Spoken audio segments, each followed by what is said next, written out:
here we are in picks and bans of our first game, our first streamed game of not only this evening, but of the entirety of season 14, ready to get underway. We Strike First is going up against the WCU Rams. These two teams are ready to duke it out and give us our first match of the season. We're still in preseason, season 13, and there's still some spicy stuff going around and ready to go. And let's see what kind of spice these two teams are going to be bringing to us today. Tiger, are you ready?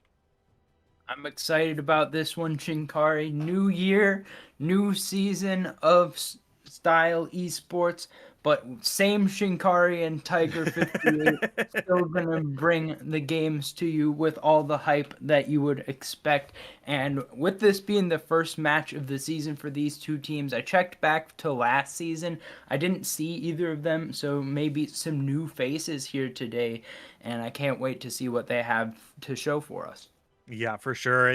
This is going to be a really exciting time, right? We're still in the preseason. There's people are still trying to figure stuff out. Not a lot of people have figured a lot of this meta out yet. There's still things to be there's still stuff to be experimented with. I know we're still happy to see, the Pokemon running around in the jungle with the junglers. We're still excited to see a lot of the new mythic items. I got to play around with Rod of Ages for the first time a couple days ago. I'm excited to see a lot of some cool itemization, some more cool League of Legends happening, and we're done with our ban phase here. Varus, Mordekaiser, and Volibear banned away by We Strike First, and Yumi, Kindred and Belveth banned away by WCU here. We have Mundo first pick for Restrike First, and we got the answer with the Misfortune Seraphine. How do you feel about these picks and bans so far? I like the Mundo with some flexibility between jungle and top lane right now. Mm-hmm. Seraphine and Misfortune, definitely some of the power picks of especially NA Amateur that I've seen since last season. So still making an appearance here at the beginning of season 13. It's going to be confusing. Season 14 of Style Esports, but season 13 of League of Legends. So Yeah. if you hear us saying that, either one is correct. Which one is it? Season 14 or season 13? Yes. All right.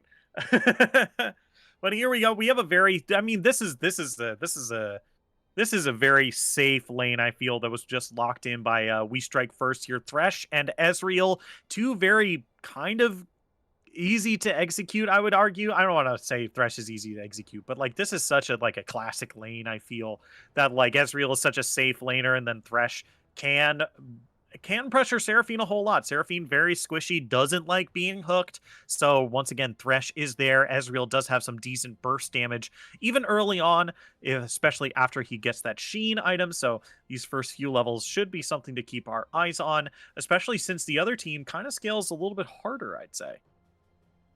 I agree that the ideas of Thresh and Ezreal are pretty easy to execute. You know what you need to be doing on those champions, but a lot of mechanically intensive moments with Hmm. both Thresh and Ezreal, so a lot of opportunities to put skill on display. I especially like Ezreal into Seraphine Misfortune. You don't want to be charmed up into a bullet time, so having that flux is going to be good to get out of those type of situations. And we see the Lilia locked in last, so I think that can follow the Mundo wherever it goes. I think that Lily Yeah. is very good at clearing the jungle very quickly, but also if it was a top lane matchup between a Lilia and a Mundo, that would be pretty advantageous for the Lilia. Sure. I think this Lilia is going into the jungle now that I see the Set here as well. We have seen Set be flexible into the mid lane as well, but it's not exactly ideal, right? Set going into the mid lane is just like, yeah, he can do it, but he doesn't want to. But I do like this coming out from We Strike First. We're going to have this Xerath locked in. There is a lot of low range from some of these characters here from the WCU, right? I mean, there's some arguments here for maybe Lilia being a little bit longer range, but she just wants to be kind of close to the melee range, not exactly like 100% in it. Misfortune is a rather low range AD carry, and Seraphine probably has the most longest range for them here. But wow, okay, we're gonna have a Karma locked in here. So this is probably a Dr. Mundo in the jungle. It's probably a Karma in the top and a Xerath in the mid lane. This is a lot of artillery, very long range abilities being locked in here by We Strike First. What do you think about this setup here? Oh no, we're seeing the Oh, return of Karma not the top dingle lane. dingle. Oh, okay. I thought we were talking about the Karma, Heimerdinger. Continue. no, no, I'm dreading the fact that this is the second time since the preseason started that I've seen a team pulling out the Karma top lane, if it is what we think it is. And that concerns me because those are probably the least entertaining of top lane matchups. We Yeah. we know that the automatic camera, the auto observer loves to see the top lane matchups because they're always snapping each other. But when you have a Karma, it's a lot harder to do that because if you try to walk up to the Karma, you're just going to get rooted, you're going to get poked out. There's not much you can do there. So there's a lot less opportunity to have that back and forth. Yeah, for sure. As we are now getting into the official picks and bans here, we do have the logos up there as well. We do actually need to swap the sides really quick, so that'll be fixed in just a second. But yeah, this is looking to be pretty good here. We have a very long range comp that drafted up here by We Strike First, and we have kind of a little bit more of an engagey comp, but no real hard, no real designated go button for WCU here. So it's a little bit of a mismatch. You know, if this does end up being a poke wars, sometimes, you know, it comes down to when you're playing two identical team compositions against each other, sometimes these first early levels start to matter a whole lot more. I think, Shinkari, that we're going to see We Strike First taking a lot of their namesake keystone. First Strike is going to be big for them this game. Yeah. They've got Karma is going to outrange Set by a lot. So First Strike would make a lot of sense there. Though you could go for something that allows more shielding potentially. They are a poke comp though. And then mid lane you've got Xerath, which has longest range of any character in the game. Yep. On his abilities, basic abilities that is, and he's going to be able to get the advantage in the mid lane as well, which it'll be interesting to see if it's going to actually be Seraphine mid or if it's going to be Heimerdinger mid. But either way, I think that Xerath probably going to be pretty comfortable in that matchup. First Strike on the table, and then you've got Ezreal in the bot lane, so they really are trying to strike first. Yeah, I mean it's definitely a first strike kind of moment, doodly doodly dee, kind of thing here. So I do like this composition put together. I think it just comes down to, for me, execution.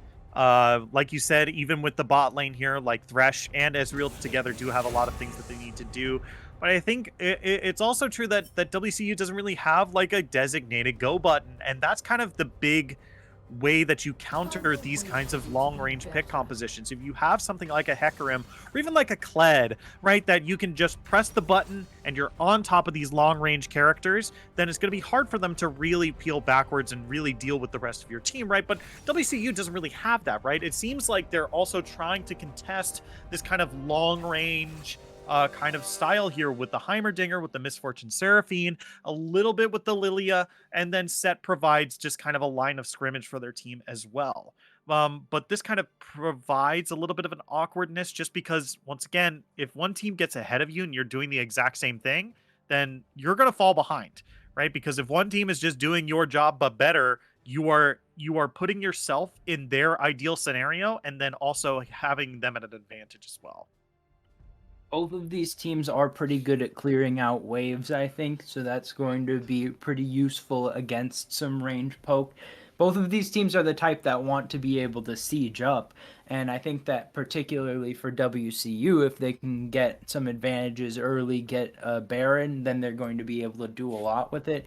And what they do have is conditional engage. If they can land one of the swirl seeds from Lilia, if they can land maybe a long range encore from Seraphine, then Right. the follow up, they've got a ton of follow up if they can get that first CC down, and they do have pretty decent range on that. It's easier said than done, and if they end up up second to a lot of plays, then they could be in trouble. But there is worlds where they can win some team fights pretty convincingly, and if they get ahead, then I expect to see that. Yeah, for sure. And I think because of that thing that you highlighted, right? They do have some decent long range CC that they can initiate fights with. It's just that that needs to happen. It might mean that Heimerdinger might need to overload his grenade more so than his missiles or his turret this fight, because it's gonna or in these fights, because it's gonna be very important that you are able to get on top of these long range characters that WSF have put together here. So, I like you said, I think they need that initial bit of CC so that the rest of them can follow up, and they do have a lot of it. Um, but they just need to not force it all onto one person, right? It can't be like, all right, Seraphine, it's all on you. Let's go encore, and then it doesn't work, and there's like an enhanced missile somewhere, and then or there's like an enhanced turret somewhere, and they can't do anything else off of that. Right. I'm looking at these team comps. I think that once we get into the game, we'll see that the most important thing in the team fights is going to be how the enchanters can play, Hmm. because both teams have a team wide shield on one of their enchanters. If they can use that effectively, that can help soak up a lot of the poke, because both teams are playing a very poke centric style as well. Yeah. So we see the poke absorbed by a shield or dodged out pretty effectively, then that can change the dynamic of a fight. Yeah, for sure. And I think you already highlighted this as well, but both of them have very good wave clear. Both these teams have some really solid wave clear between the two of them, and both of them are really safe too. So I think a lot of these fights are mostly going to be occurring around Dragon, because sieging potential for either team is rather low, just because the wave clear ability from both teams is rather high. So we're going to see a lot of these we're going to see a lot of jockeying for positioning. We're going to see a lot of movings of lines of scrimmage, but that's mostly going to be around like dragons and rift heralds and barons, and it is going to be around turrets. Well, I think that we may be in for quite a long game here in game number one. We'll see if these teams can get a feel for each other and give us a nice best of three here. Maybe get the full three games and hopefully not Hmm. get too late into the night. We started off pretty early, so hopefully we'll be pretty good to go on that. Yeah, we are going to take just a quick break, and when we come back, we're going to be on the rift of game number one of WSF. We strike first up against the WCU Rams. Don't go anywhere, style fans. We'll be right back after this.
Hello, Style fans. Welcome back to Style Esports. Welcome to the Rift of our inaugural stream game of Season 14. My name is Shinkari. I'm joined by Tiger58. Here we are on the Rift of game number 1 of We Strike First up against the WCU Rams. We Strike First is on the blue side. WCU Rams is on the red, and we are ready to get this game underway. Tiger, you ready? Yeah, I'm seeing a little interesting note here. We've got the Spell Thief's Edge being built by Zandrak in the mid lane. Not sure what's up there, if we're gonna see some jungle support mid shenanigan type activities, but we'll have to keep an eye on that one. Yeah, as we have rather standard starts for both the junglers here, starting on the bot side and then pathing their way up.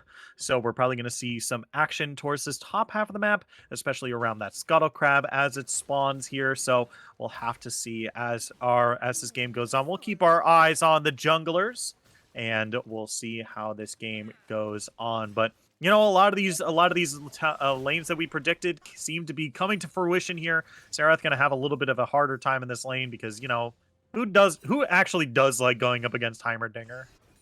I think that Zareth is probably your best bet against a Heimerdinger because you can just stand out of range of the towers. You're going to get pushed in likely, but you're not going Yeah. to be under threat of being killed. So I think that should be just fine for Spaxi. We'll see if there ends up being a swap of items here for Zandrak later on because it doesn't appear that there's going to be any shenanigans otherwise stated with that Spell Thief's Edge. So probably want to be able to get full gold from the minions. Yep. Yeah, it is just going to be a little bit of an issue for Spaxi here, but I think you're right. Oh, wait, Lafroggy down in the bot lane. There's a whole lot of aggression onto the Ezreal down here, forced to use that flash, that level 2 power spike coming out for the red team on the bottom side here. Really coming out, really big win for them here. So it's going to give a lot of breathing room. Lafroggy's going to have to play super far back here. Fortunately for Ezreal, that is going to be all right with the Arcane Shift coming up at level 3. Not going to be too hard to make up for the lack of flash, but still got to be mindful, not let yourself get chain CC'd. And without heal either, it's going to be very difficult for them to participate in any trades coming up soon. Yeah, I mean that's kind of the biggest deal. That's kind of the biggest thing here. In addition to Flash being spent, right? Like both summoners for Ezreal are down right now. So even though it's Ezreal, Ezreal is pretty slippery still. It's not like Ezreal's completely vulnerable right now, right? He does still have that arcane shift, like you said, but it is still something to keep our eyes on because you know there is a decent amount of poke damage that comes down from Misfortune here from that double up or from the double up. Is that what it is? Yeah, Lots yeah, of one? Yeah. the Q, double up. You got it. Me You're smart. on top. Very nice. I have the minimum qualities of being a League of Legends caster. Here in the bottom lane, gonna do a whole bunch of damage on the onto X here, but not gonna be able to find it. The Straw Hat looking for Festive up in the top lane here, but he is pretty low. That's gonna be the Tether coming out, but I don't think Karma has a whole lot of damage in order to return it here. So they're just going to scare off the deer. They're not going to fear the deer this time. There's going to be walking back in the lane, but here comes Riprox. Has procced that ghost right there. Straw Hat taking incredibly low here. He's going to go first down, and he's going to be collecting all those millions of berries that's on his bounty right there. Going to force Paradoxical to go underneath the turret here with the flash. Going to be able to get away. Easy peasy. 1 for 0. First blood up in the top lane there. Nice answer from Riprox on the counter gank. Straw Hat staying a little bit too long, trying to go an unsafe route back into the jungle. Gets punished for it. Not able to flash out either. I think that it was a little bit too far away from the wall to get over it. So maybe a smart thing to hold flash. But that means first blood does go to Riprox's Mundo. A lot of extra health being bought there. I know that a lot of junglers like to take tier 2 boots early on to upgrade the speed of the clear. But getting the extra health makes it a lot cleaner. You can show up in other lanes, look for some potential gank setups, and maybe that's the route that we're seeing Riprox go. Yeah, I mean, this does... He's coming down to the bottom lane here, but it looks like the other bottom lane is backed off. I'm not sure that the blue team knows about that just quite yet, but I think they can try to make at least something infer that's like, hey, If they are here, they're just like sitting in a bush, which means we'll probably just keep it over here for now, so you don't need to come in. So he's going to start with these Krugs. Once again, make his full clear towards the top half of the map one more time. We do have our first dragon onto the map already here, so it's looking pretty good so far. We might see some contention around that point in just a little bit. The Chemtech Drake as well, which is a pretty good one for both of these teams. A lot of shields and healing going on. Looks like it's going to be started up here by Straw Hat. I think that it could be contested, but not a lot of knowledge around that area for the side of We Strike First. So Yeah. they're going to be giving this one up for the time being. Probably going to be fine with that since they're up about 600 gold right now. But that will be something to keep an eye on as the game continues.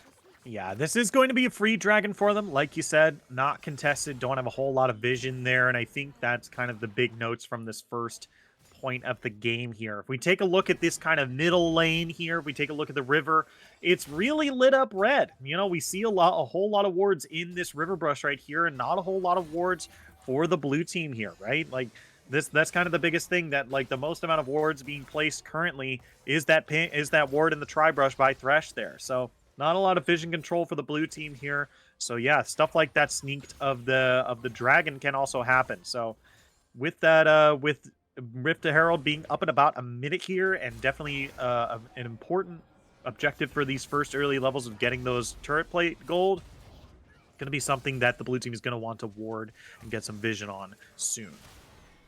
We're continuing to see that oppressive Karma top lane activity going on. A little bit of an invade coming through from Riprox. We'll see if this turns into anything more. Could be difficult to set ult him. Oh, yeah, he can't be disabled, so that showstopper is not going to take Riprox anywhere with him there, so they're still looking for him. Enhanced Tether comes out, but it's going to get broken there. Some ultimates were popped, not going to be able to find anything just quite yet up in this top half of the map. A nice little escape. Actually using the fact that the ult didn't bring the Mundo with them to buy extra space, so good job by Paradoxical there. Just trying to survive and farm up a little bit and doing a pretty decent job of it so far. Yeah. Really keeping a good job there. We do have that Rift Herald spawning in about 5 seconds here. If Riprox and the blue team can get some control over this mid lane here, they might be able to look for that Rift Herald here, because they definitely have a lot of priority up in that top half of the map right here. That top lane there. Looks like they're starting that one up. Riprox has been very active on the top side of the map. Pretty quick clears from both of these junglers, kind of keeping pace in the CS numbers with some of their solo laners, so that's pretty impressive. Penn doing the best job so far of anyone in the farm department, is pulling a little bit away from the junglers early on, and I expect that to continue to grow, as it's hard to keep pace with the junglers, but they've done a good job thus far with their clear speeds, and that's what I would expect from a Mundo and a Lilia. Right.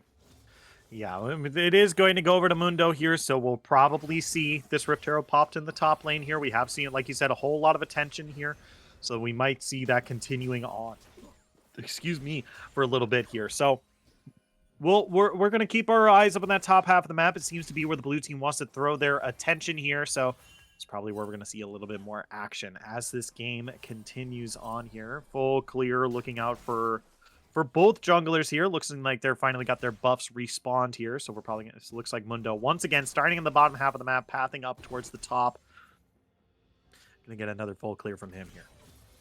All right, it's been a very quiet early game, Shinkari, so I'm going to ask you a question. All right. Going into this season, what are you looking forward to most in the changes? Ooh. Are you feeling good about the new Aurelian Soul changes? Are you thinking the visual update for Ari? What are your thoughts? I think it's mostly the Aurelian Sol for me. I think that's looking like the season 13. Like Aurelian Sol for me, I think I have almost all of his skins. Like he's a really cool champion to play, and if I do get a chance to play him in the mid lane, that's like the champion I like to play. He's very weird, and he's the only like weird champion that I play, weird in quotes. Right? He's very abnormal with the way that he plays. So I'm excited to see the dragon get a little bit more of a streamlined style of play. And a little upset at the same time, but it still looks like they're keeping a lot of his fundamental stuff here. And he breathes fire. That's really cool. He's got like a cool like cosmic breath. Breathes like stardust or something. That's what I'm excited for too. Yeah. I'm on a lot of the League of Legends subreddits. I'm a Lux one trick, so Uh-huh. I am in the Lux subreddit. And with the Ari ASU, there's been a lot of talk amongst the Lux fans of could there be a Lux ASU coming up pretty soon. Lux is generally a pretty well balanced champion. We might get a gank coming in here towards bot lane. We'll see if it pans out. Yeah, the stun does not land. Neither does the cleaver. Weirdly, that looked like it would have done something there. Ezreal ultimate coming across, but it's a little too short there. They're looking for Pen underneath the turret there, but don't want to commit anything more there.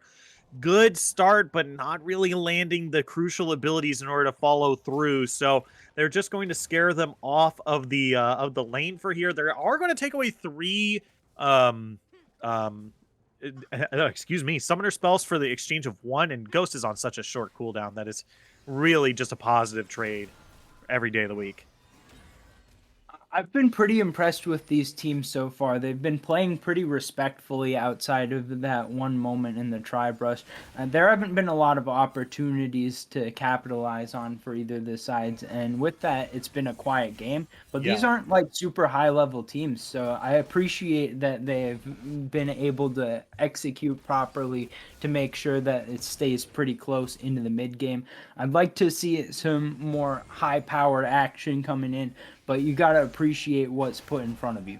Oh yeah, for sure. I mean, I'm not upset about this at all. I think the big thing for me is that something needs to happen in this bot lane because Misfortune. Oh wait a minute, Festive in some trouble here. Going to pop that speed for themselves. The Ghost. They're still using the tether. That's the showstopper to bring them back. They're drowsy. They're asleep. They're taking real low here. They've got nowhere to go. They're followed through with the flash here. Here comes the rest of the team to follow up. The Xerath ultimate is popped, but they're not within range here. They might be able to damage to turn it around to Straw Hat there. And here comes Paradoxical coming in from the side.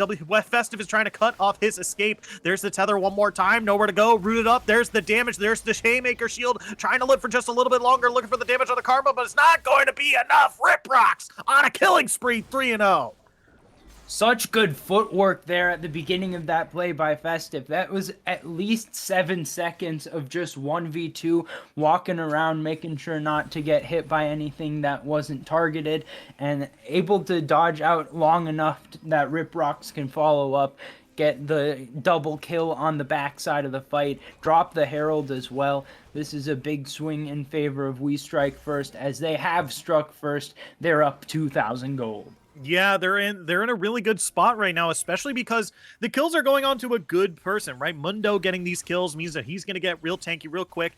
He already has that Heartsteel finished up for himself here, so that's a really big item for the Mundo here. So this means that he should be able to walk up to Misfortune without any big fears, and that's kind of the big thing of why they wanted to get, why it's good that they got a lot of attention and value out of this top lane, because bot lane for the red team has just been going so well for them, and I think Mundo, looking for the steal on the Mountain Drake here, goes over the wall, does have Smite available. There's the Smite fight. Blue team gets it. He's going to be able to take this kill, and here comes the rest of the team coming in from the side as well. There's the upgraded Heimerdinger turret right there. Straw Hat's going to be the first to fall, and Mundo's going to fall afterwards. Pen is taken incredibly low here, but they're not going to be able to find the damage to get. No, never mind. There's the Ignite damage for the double kill for Thresh down on the bottom half of the map. They steal the Drake, get 2 for 1. This is a real big swing for We Strike First. Big shutdown does go over to Zandrak there, so I think the gold stays about even, but a huge steal for Rip Rocks. Make sure that the Drake count is evened up, delay any potential souls until later on in the game. It's going to be Ocean Soul for whoever can claim it, and I think that at this point you have to be pretty happy if you're a We Strike First fan. Yeah, I mean, they've been playing this so well. This is a really good game for them here. And you know, I think the only real problem that I can really foresee is just the spot lane, right?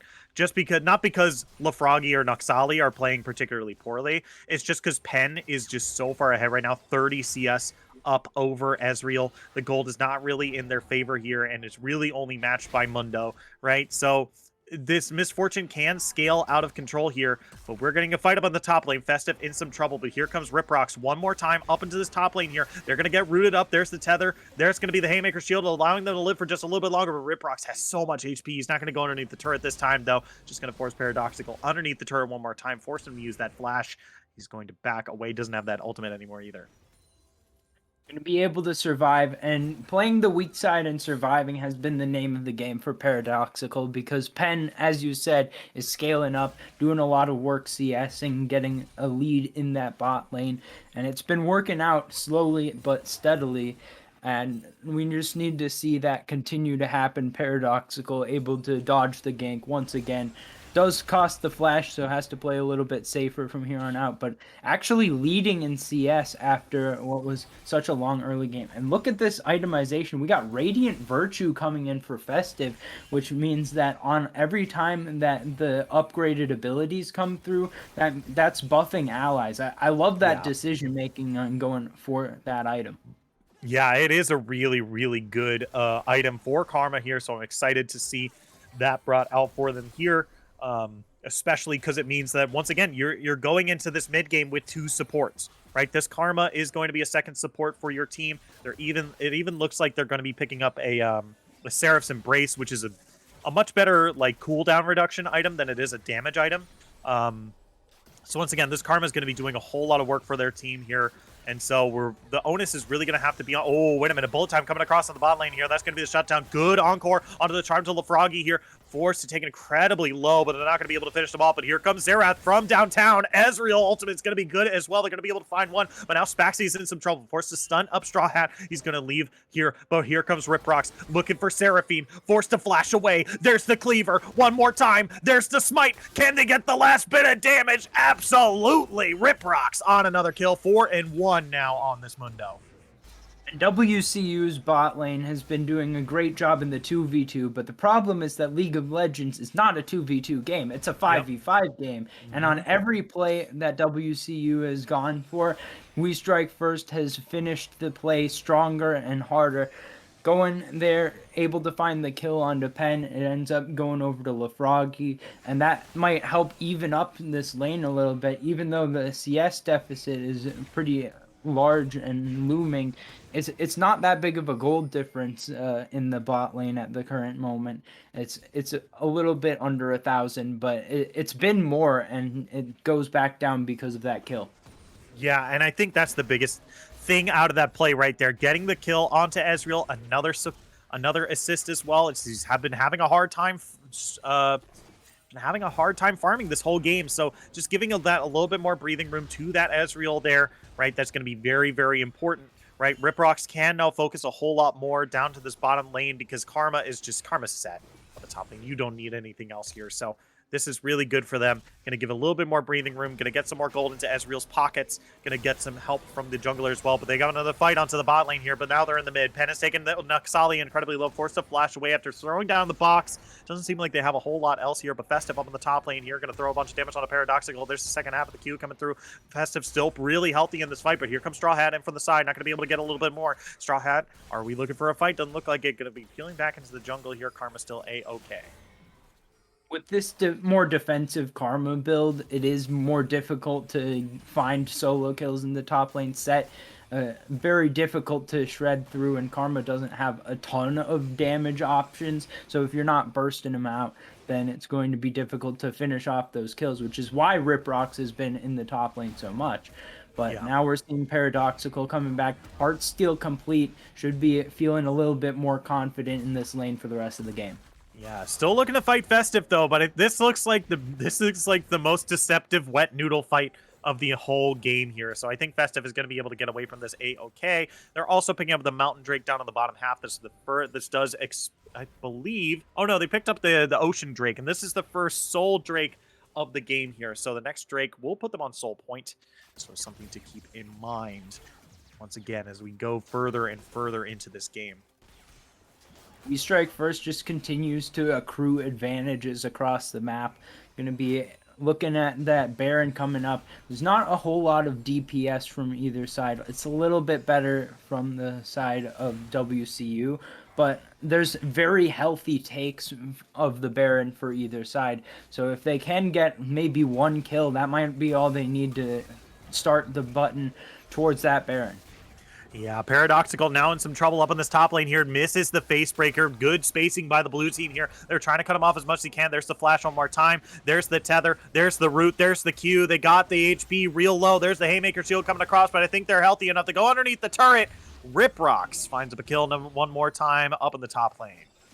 Riprox has just been bullying Paradoxical all game. Going to be first tower on top of that, trying to continue pushing out this top lane. Not going to go for anything towards the Baron just yet. And the vision continues to be favorable for WCU. That's what they've done best throughout this game, other Yeah. than just farming if you're talking about Pen. But Yeah. right now they're holding that vision line, and that's the only thing keeping them from being completely pushed back on the map.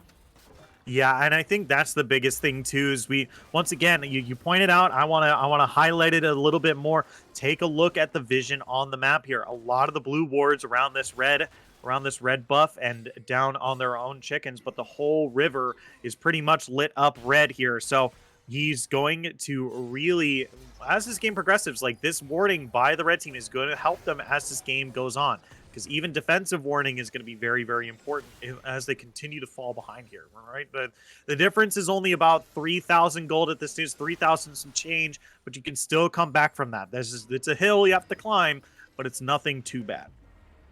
I am a little bit concerned about what I'm seeing in the items now, though. I see the serrated Dirk for Pen. I think that means it's going to be the Executioners. And I think that that's going to be a little bit of a bait, because it's going to be very difficult to one-shot any champions, especially with not only one enchanter, but Thresh is half an enchanter too, with a big shield on the lantern. So it's going to be very difficult to blow up one target. And the only DPS that they really have is the Misfortune, so they could find themselves in a situation where they just can't kill either Festive or Riprocks. We'll have to keep an eye on the builds and see if they end up adapting, but that's a preliminary concern that I have at the moment. Yeah, I think it should be. I still think lethality is perfectly fine here, because more than half of your targets aren't really stacking a whole lot of armor. Paradoxical. Oh no. Oh, we gotta call the principal or something, because this has just been nothing but bullying up in this top half of the map here. They've been shoving Paradoxical into the locker over and over again. Riprocks picks up another kill up in the top lane. Going to be another overextension there. I think that they need to get Paradoxical out of that lane, because now with no turret behind him, it's going to be a little bit more dangerous to be on the map there. Move him to the bot lane. That's probably going to be a more comfortable space to be. But whatever they do, they need to do a little bit better job of covering their top lane. And for Paradoxical, maybe you need to have a little bit more awareness of where Riprocks is on the map, when you might be in danger. And Riprocks is back at it again. Yeah, he's just walking wherever he. Did you what was that? Ezreal ultimate comes across, seals the deal, but Riprocks just did so much damage to the Misfortune right there. Even their question mark pinging, like, what happened? Where did you go? Starting to get a little out of hand. I think Riprocks wins these. Yeah, he's going to be drowsy and put to sleep, but it's only going to trigger his passive here, as he is the one-man wrecking crew now. Riprocks does not need to care about anyone else on the enemy team. He's even building a Titanic Hydra at this point. That's, it is something that you could do on Mundo, but it's not exactly the most efficient. And so to see them putting it up here, it's just like, yeah, just more auto attack damage. Why not? Going to be continuing to be a problem as this next Drake is about to spawn. Surely We Strike First should be able to take it, no issues here. Next one's going to be Soul, though, and if you had a hard time killing Mundo already, Mundo with Ocean Soul, impossible. So this is just becoming more and more a game that's under control of We Strike First. I think that they're going to have to make multiple major errors at this point to blow the lead, but this is the amateur scene. You never know. We gotta make sure to close out the game cleanly. Yeah, I mean, that's the other thing too. Like, once you have the lead, once you get the baton and you're the anchor, you have to make sure that you're bringing it all the way home. You don't want to walk it, even if you are pretty assuredly in first place. You want to finish strong and continue to play well, as that's where we're going to have to see. Sometimes a lot of these lower ranked teams in terms of solo queue have a hard time finishing up the game properly. So we'll see how this turns out, as we are getting close to that 30-minute mark. This is the average time for about a League of Legends game. So we're going to see how this closes out, because it does look like we're getting close to that end of the game here. We do have an objective bounty that looks like it may be collected here in the bot lane. That can get a little bit of extra gold. It's about 5,000 gold difference right now. So that's pretty substantial, but not overbearing just at a straight glance. But right now, what's overbearing is the fact that Rip Rocks is just unkillable, and he's able to also run down pretty much everyone on WCU. So finding a way to deal with Rip Rocks, that's the first order of business here if I'm coaching up WCU. Oh yeah, for sure. And I think the big thing is to wait a minute, Straw Hat and a whole lot of trouble here. Take him real low. Naxali's gonna be the one picking up the kill there. And that's going to give them a good advantage to go for the Baron here. Not only do they have a number advantage, but they do have the smite advantage as well. So Riprock's going to be doing a whole bunch of damage through this objective here. It doesn't look like it's going to be contested anytime soon here. So this might be going over to the blue team for sure. Trying to clean up the jungle camps, not allow any of those to get stolen away is WCU, which is the right thing to do. They may be in trouble now. Yeah, but that's going to be the encore. That's a really good answer. Spaxy just bit off a little bit more than they could chew here. Got a little overzealous. Paid the price. So that's going to be a nice kill onto the Misfortune here. Going to be able to get them a little bit higher and a little bit crucial gold at this stage because we want to see Executioners calling. We want to see the LDR. And, you would like to see LDR, but it looks like it's going to be Infinity Edge might be the next item for them right here. Whenever you get to that third item as an ADC, it's pretty much always going to be IE. So I affirm sticking with that build plan, but it's going to be a while until anything can happen to Rip Rocks because of the choice to go Collector second. And with the Baron buff, I think that there's going to be opportunity for We Strike First to push in, probably break at least one inhib mid, and probably take the rest of the tier 2 towers as well. Yeah, I mean, I don't know. It's at the stage of the game where, like, for me, I don't like the Infinity Edge here. I know it's standard, right? But like, you have to be a little bit more flexible, especially at this stage of the game, because the opposing team has two supports and a Mundo, and they're using a lot of shielding. They're getting a lot of healing, and we don't even see like oh man, what do you call it? I'm brain farting on the item. But the support item that gives heal cut. The support item that gives heal cut, that's really good on Seraphine. That's just not here. And now Festive might be in some trouble here as Xandrak has used that ultimate on the turret here, but they're so tanky. They're barely taking any damage. They're just walking out. Look at this Fimbulwinter build here that they're just out. They're just like, buddy, you do not have the damage. Oh, he's flashing. That's going to be the facebreaker here to try to keep Festive in for this fight here. They've already committed so much here. They're trying to get something, but Festive is long gone. Festive able to get out with just Ghost and able to get Flash for it, so an advantageous trade of summoners and nothing really to speak of gained on the side of WCU. Yeah. So I think that We Strike First just trying to continue pushing forward here. They've got 45 seconds left on the Baron. They're going to be able to take a tier 2 tower. They've slowed their pace on the push. They went with the 1-3-1 option and tried to be a little bit conservative, make sure not to give over any kills. But they have given up opportunities to push even further because of it. Paradoxical going to be able to take out a tower here, get a little bit of gold back, and all in all, this Baron buff has gotten a net of about +0 gold. So all things considered, WCU doing pretty good job of stalling it out.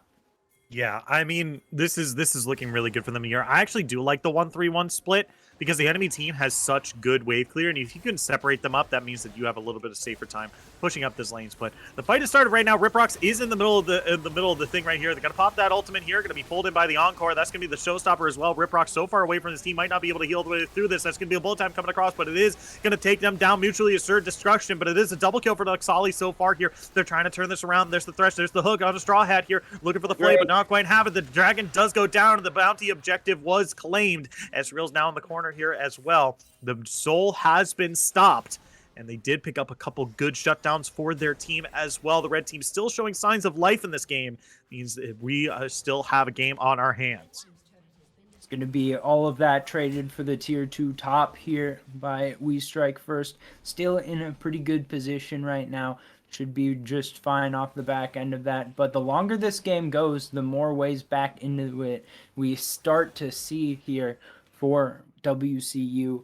They're doing a good job of just trying to keep themselves afloat, trying to make sure this game doesn't end too quickly on them, and we'll see if that's going to pay off for them in the end. Yeah, for sure. This is where we're really going to have to see, you know, this is what we were talking about. This they've got the anchor in the relay, they've gotten the baton, and now it's time to finish strong. It's right, it's time to take it across the finish line, right? You have all the things kind of set up for you here. Tier 2's taken across the map. Dragon putting your team on soul point. You've had good control over neutral objectives. You even have good plays like this one. Zandrak underneath the turret, though, going to be able to get away from LaFroggy's damage. You were talking about getting a Chemtech Putrefier for Krelov. It looks like that was the plan as the second item all along, but it was just Vandal Glass Mirror being built before Right. the nullifying orb. So Right. that one is coming through. That'll help to mitigate some of this healing coming through for Rip Rocks. But that doesn't change the fact that he's kind of a menace in the enemy team's face. Yeah, and that's going to be the showstopper coming across from Paradoxical here. Bullet time as well. Look at that damage onto Pen. Holy moly. He goes down. Ezreal ultimate comes across as well. Going to do a little bit more, but Mundo is just living in the enemy team right now. And there he goes. He just does not. He's like, I live here. I'm not even going to pay rent either. Double kill for the Ezreal. It's 4 for nothing in favor of the blue team now. And they've got this mid lane. They've got a bunch of minions to push up. Rip Rocks is just walking underneath the turret. He does not care. Straw Hat has to run away from Mundo because Mundo goes where he pleases. Let's go. 17-4 now. And now we're knocking on the front door of the base. 10 seconds on the bot lane here for WCU. I think that they're going to be able to clear out this wave. They're going to survive, but it's a lot more difficult now because they've gone to being down over 7,000 gold, and they're in a situation where they're going to have to clear waves out of their base for quite a long time. Baron's going to go over here as well, it looks like. We Strike First doing a good job just making small gains over the course of this game and leading up to this bigger moment where they're able to get the full sweep, 4 for 0, plus the Baron, plus the inhib, and now they're going to look to end the game. Yeah, I mean, this is a good way to start to end the game. Like you said, they've got supers pushing in the mid. They've got even a top inhibitor turret exposed as well. So if they want to look for that split right there and not just run it down the middle lane and hoping to end the game, they should be able to get some good advantages off of that as well. I think those are the pathways to victory right now. It's just too many times I've seen teams be like, aha, the inhibitor on the mid lane is down. Let us go down the mid lane. The 4th time, the 5th time, the 6th time, right? So that's why I'm a big fan of pushing it up the top lane here. But Straw Hat might be in some trouble. Rip Rocks one more time, finds out the Lilia here. They're finally going to be able to get away as the rest of the red team looking to help out, make sure that Mundo is not chasing their deer through the woods. I think that any option will work for We Strike First as long as they commit to the same play on all sides. Yeah, Rip Rocks here one more time, interrupting our color commentaries. This is going to be nothing but Mundo all day long. They have spent so many ultimates now. Pan has nowhere to go, kind of trapped here in this weird spot between a Mundo and a Xerath ultimate. And so now, yep, they're playing horror movie. They're just like Mundo is the Texas Chainsaw Massacre. He's Leatherface. We don't want to. We're not going at him one at a time. Okay, everyone stays together.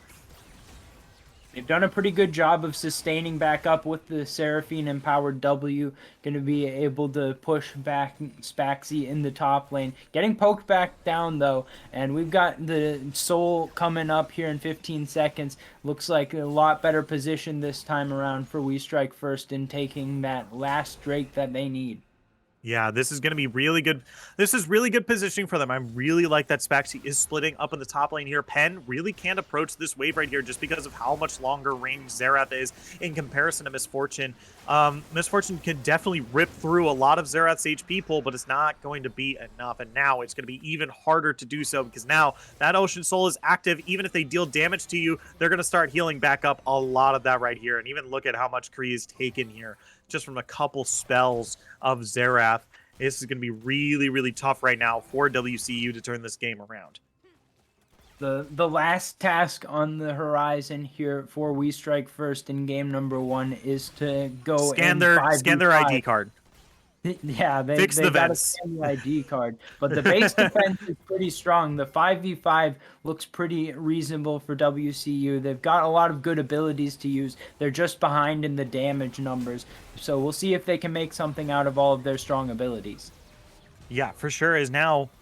Here we go. We are now.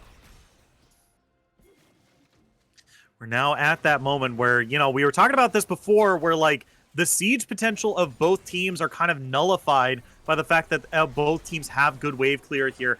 And this is really kind of exemplifying it right now. Mundo's having a hard time really shoving in these waves just because how good the wave clear is between Heimerdinger, Misfortune, and Seraphine, and even Lilia as well when she comes and makes her way down here. So it's just really tough to make these plays onto these turrets, onto these inhibitors, just by trying to siege. We saw them with the Baron buff as well. They made slow gains, but they weren't able to get any hard pushes. Looks like the target is Riprocks. Yeah, he's been CC'd a whole lot, but he's healed up a whole lot too. That's going to be the showstopper to get him back into the fight here. The Gray Health has healed him back up too. They have dealt negative damage to this Mundo here, and with this big commit down in this bottom lane here, take a look at the top. Ezreal and Xerath have grabbed that inhibitor and are now pathing their way down to go help out their friends. And Riprocks still full HP. You said it before. Ocean Drake Mundo, he's a menace. You can't kill him.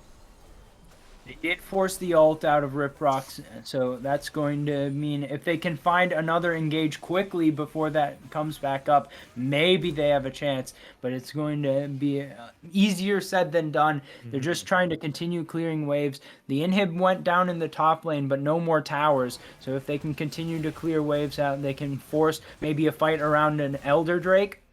Yeah, Spaxi is now in some trouble here. Bullet time coming across, and Xerath is going to go down. Sleepy and going to pop that passive, but Riprock's trying to get away, but he's actually taking incredibly low here. That heal cut coming in huge here. Not going to be able to live through this one. Two big shutdowns for the red team here. Going to survive in this game just a little bit longer. We do have Elder Drake spawning in 3 minutes, and this might be the next big objective to keep our eyes on. We've got Baron in 1 minute as well, but this game has just gotten a lot more interesting because if in fact there is no way to end unless you have Elder, then that means that there's a potential 50-50 on the horizon. There's going to have to be a lot of marking of enemy junglers. Obviously, with Riprocks being the most powerful champion on the map right now, it's going to be much more difficult for WCU to mark the enemy jungler, take out, and maybe get more of an advantage on the smite fight. But at the same time, if Straw Hat is allowed to get in the area, you never know what can happen. 1,200 damage is the amount that each of the smites do, so we got to keep our eyes on the health bar. When it gets right around that 1,200 health mark, that's the time to be watching out. Yeah, for sure. And I think the biggest adaptation that we've seen so far, and I realize that I say this, that this might not be exactly an adaptation because it's still a relatively standard item, but the Demonic Embrace Leandri's Torment build for Straw Hat here is probably so instrumental to dealing like enough damage to Riprocks and being able to cut through that HP bar, right? It's the most amount of max health damage they have, so just having that on use, just be able for them is very, very good here. Looks like the blue team might just be getting the Baron kind of uncontested here. Yeah, and with that, they're going to have some extra pressure on the map. They don't have teleport on anyone but Spaxi, so I think that Spaxi will end up being in that top lane when the Elder Dragon does spawn. But with that extra pressure that they can put on the map, they can maybe threaten ending if there is a fight at Elder, so something to be cognizant of. It's going to have to go, a lot of things have to go in WCU's favor to win this game, but they've done a lot of the groundwork, so now it's all execution and fights. Yeah, Riprock's taking an interesting pathing up and to get this top, to escort this the super wave up in the top here. Still looking for that right there. Straw Hat might be going a little too far, throwing out some skill shots to maybe punish the advance here. Blue team does need to be careful because their star player is up in that top lane there, so they do have to be careful for now. But The push continues. And once again, it's going to be really hard to shove in these waves against a full 5 stack of the red team. Their wave clear is so good, but this might be the opening they're looking for. That's going to be the hook on a Straw Hat here, flaying towards the enemy team. They've already taken so much. Ezreal ultimate from downtown. Spaxi is going to be picking up that kill as well. 1, 2, 3, 4, 5 hits of the Xerath ultimate. Not going to make anyone go down just quite yet, but that is still a numbers advantage. This might be the way to end the game right here. Paradoxical is going to be the next target. Tries to do a face breaker and a showstopper onto Riprox here, but Riprox does not take damage. Pen has got the eyes of Mundo on barreling down on him as Festive trying to keep him away. Bullet time comes across, but they baited it out, and now they're gone. Spaxi taking a little too much damage. Gonna be picking up the shield from the Karma here, and now they're gonna be escorting these minions into the Nexus turrets. So much damage onto them, so where the last ditch ever for the red team to try to live this. Paradoxical pulls in Festive here, but just can't do any damage. The tank Karma is just too good. Paradoxical trying to get the kill on the Spaxi here, trying so hard, but LaFroggy's got the damage.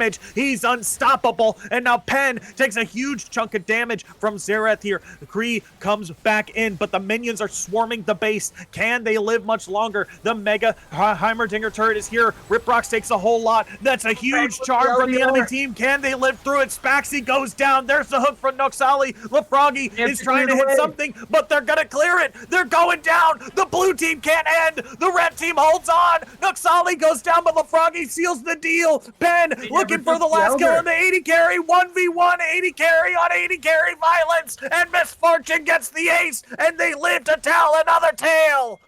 A quadra for Pen, and Elder is still on the map. They can take it. They can delay the end of the game. There's no towers left for WCU, so any mistake that they make would be fatal. But they're able to survive, and now they're looking to take the Elder and take control back into this game.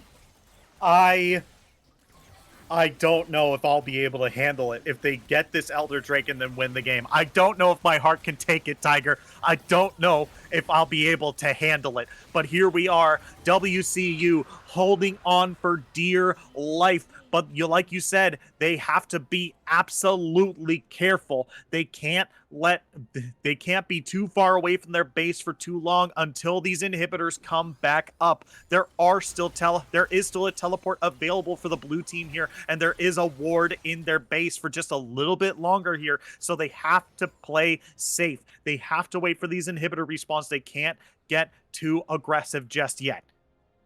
Pen was so huge in that last fight. Getting 4 kills means that now we've got a post full build Misfortune. It's Soul Boots. It's Bloodthirster now on the table. Full crit. 100% going to be able to do even more damage, but the kiting is going to be a little less. We'll see in the coming fight if there's a way to get onto Pen for We Strike First. They still have chances to win fights. They've got plenty of opportunities. They've got their strengths, and we'll see if they're going to be able to counter and after the Elder was taken here by WCU. Yeah, Riprox might actually be in some trouble here. Oh no, look at the damage from Misfortune here. Mundo's got nowhere to go, and the Elder Drake pops him, and that's going to be huge because now Spaxi is caught out. The rest of the team collapsing. The HP goes down, and there's the execute to boot. It's now 2-0 in favor of WCU, and they're looking for more. Festive has to run for their life, and now they've got a big avenue for victory here. They've got a wave and a half up on this top half of the map here. This is going to be huge. This is their pathway to victory. The only way to keep this in. Kree X Love just staying a little too close here for comfort. Looks like that was a really smart true shot barrage from LaFroggy. It was to clear out the mid wave and give an opportunity for the super minions to keep on pushing. That was the only way to force someone to recall. They were able to force Paradoxical and Xandrak to go back, but now they've got to answer at the inhib tower, at the Nexus tower, find a way to defend against this Elder Dragon push. Yeah, it's going to be really tough because Festive has teleported behind them here, looking for some sort of cheeky play to get them away, but it looks like it scared them off enough. Look at the super minions for the blue team here, forcing them away. This game is so incredibly close right now. It's on the edge of a knife. With this Elder Drake, like you said, has turned into a 50-50 almost. And now, once again, it's all about the blue team carrying it over the finish line. Paradoxical caught out here. It looks like they're just not going to go for the Baron. They're just going right for the base here. I think the red team, are they starting it up? With ultimate starts going Oh, being thrown out here. 1, 2, 3, 4, 5.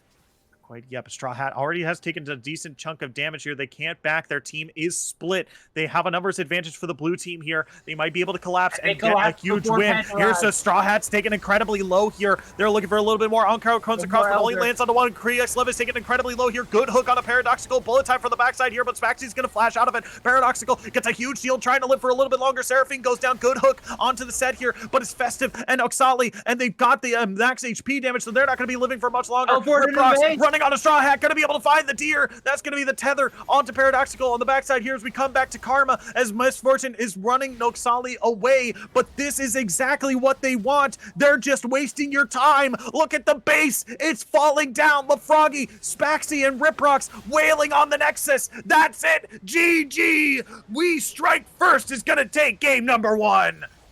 What a back and forth there. Almost a complete comeback, a complete reversal of the tides by WCU.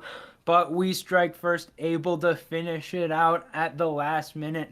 46 minutes into game number 1. It is taken. We Strike First go up 1-0 in the series. And if this game is the sign of things to come, we're going to be exhausted by the end of the night. What a thriller, Shinkari.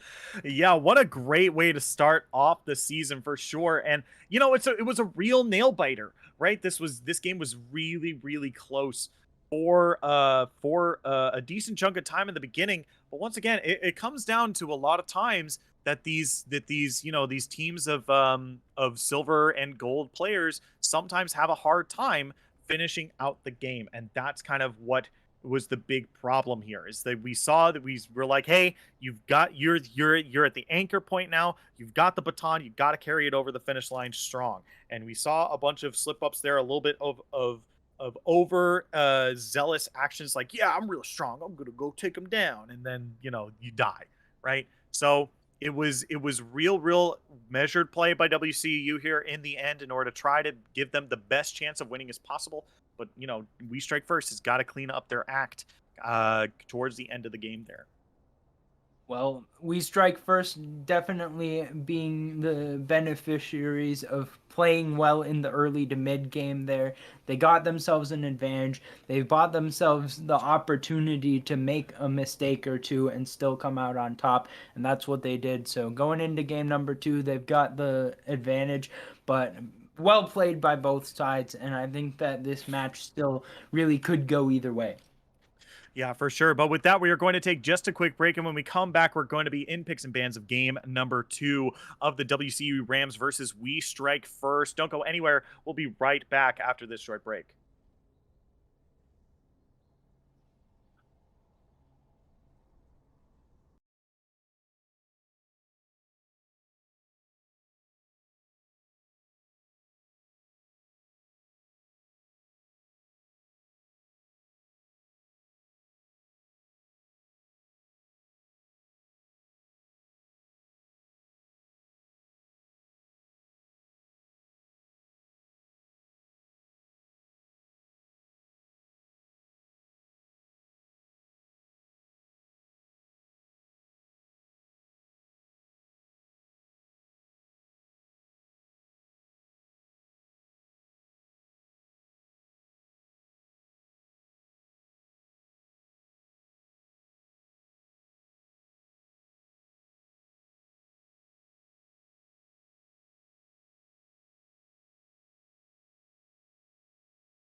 Hello, everyone. Hello, Style fans. Welcome back to Style Esports. My name is Shinkari. I'm joined by Tiger58, and here we are. Game number 2 of WCU Rams versus We Strike First. If you're joining us for the first time, We Strike First had a very convincing game, but they had a hard time carrying it over the finish line and opened up WCU to a huge comeback after an ace and picking up an Elder Drake. But now here we are, 1-0. WSF is looking to close out this game here. Tiger, are you ready? Yeah, first game's got me excited about where we're going with the rest of this series. Gonna have the Mundo banned away actually by WSF themselves after having a dominant performance on the champion from Rip Rocks in game number 1. Not wanting to allow it to get first picked on over. Instead, we're going to see some other bruisers in the jungle potentially with it seems like every jungler is a flex top these days. So I mean, you could have Volibear top, you could have Udyr top. Seraphine's flexible as well. Even Zillion's flexible. We're getting. I think that these teams have a good read on the meta with having some enchanter capability and some bruisers, but you never really know where they're gonna go. Right. And now this is still, I still think this is pretty good here. Zillion definitely is able to help out Volibear dive onto the enemy team, give him a lot more safety than he already gives himself, especially underneath turrets, and is also very good at making sure Jhin can get off that fourth shot. A whole lot of movement speed can make sure that he stays safe. Now, with regards to this style of play, I'm a little bit more favoritism. I have a little bit more favoritism towards Renata Glask with regards to this kind of particular champion pick here. So I think I like Renata Glask more than I like Zillion, especially if you're looking for the revive. But, you know, to each their own. That's why they're playing League of Legends, and I'm up here just talking about it. On the other We side, need though. a caster tournament. We need casters to play and get the players to cast us, Shinkari. That'd Yeah. be a fantastic time. But well, Brazilian still We'll could get be mid. like We could still get we'll get Renata Glass. we'll get like Papa Puss and like oh man. There's one other person. We'll get someone from that pressure. It'll be like Papa Puss and someone from that pressure. That'll be the people who get to cast us. Yeah, for sure. But getting back into the draft, so far it looks like we're going to get some long-range team fights potentially set up again with the bruisers kind of smacking each other around. But this time both sides have one of those bruisers, so it's going to look a lot different because it's not going to be like Mundo just goes up and starts whacking on the enemy backline because Udyr and Volibear kind of have to fight each other. And we're gonna see double Wildling claws because the Udyr has the Volibear ability. They're Right. gonna be chain lightning. It's gonna be a great time. I'm excited about what we're seeing this game. Yeah, for sure. I mean, this is really good here so far. I'm a big fan of it. I've been liking a lot of Udyr, especially his new changes, right? His empowered abilities from his ultimate being able to throw like the Anivia Blizzard forward is really, really cool.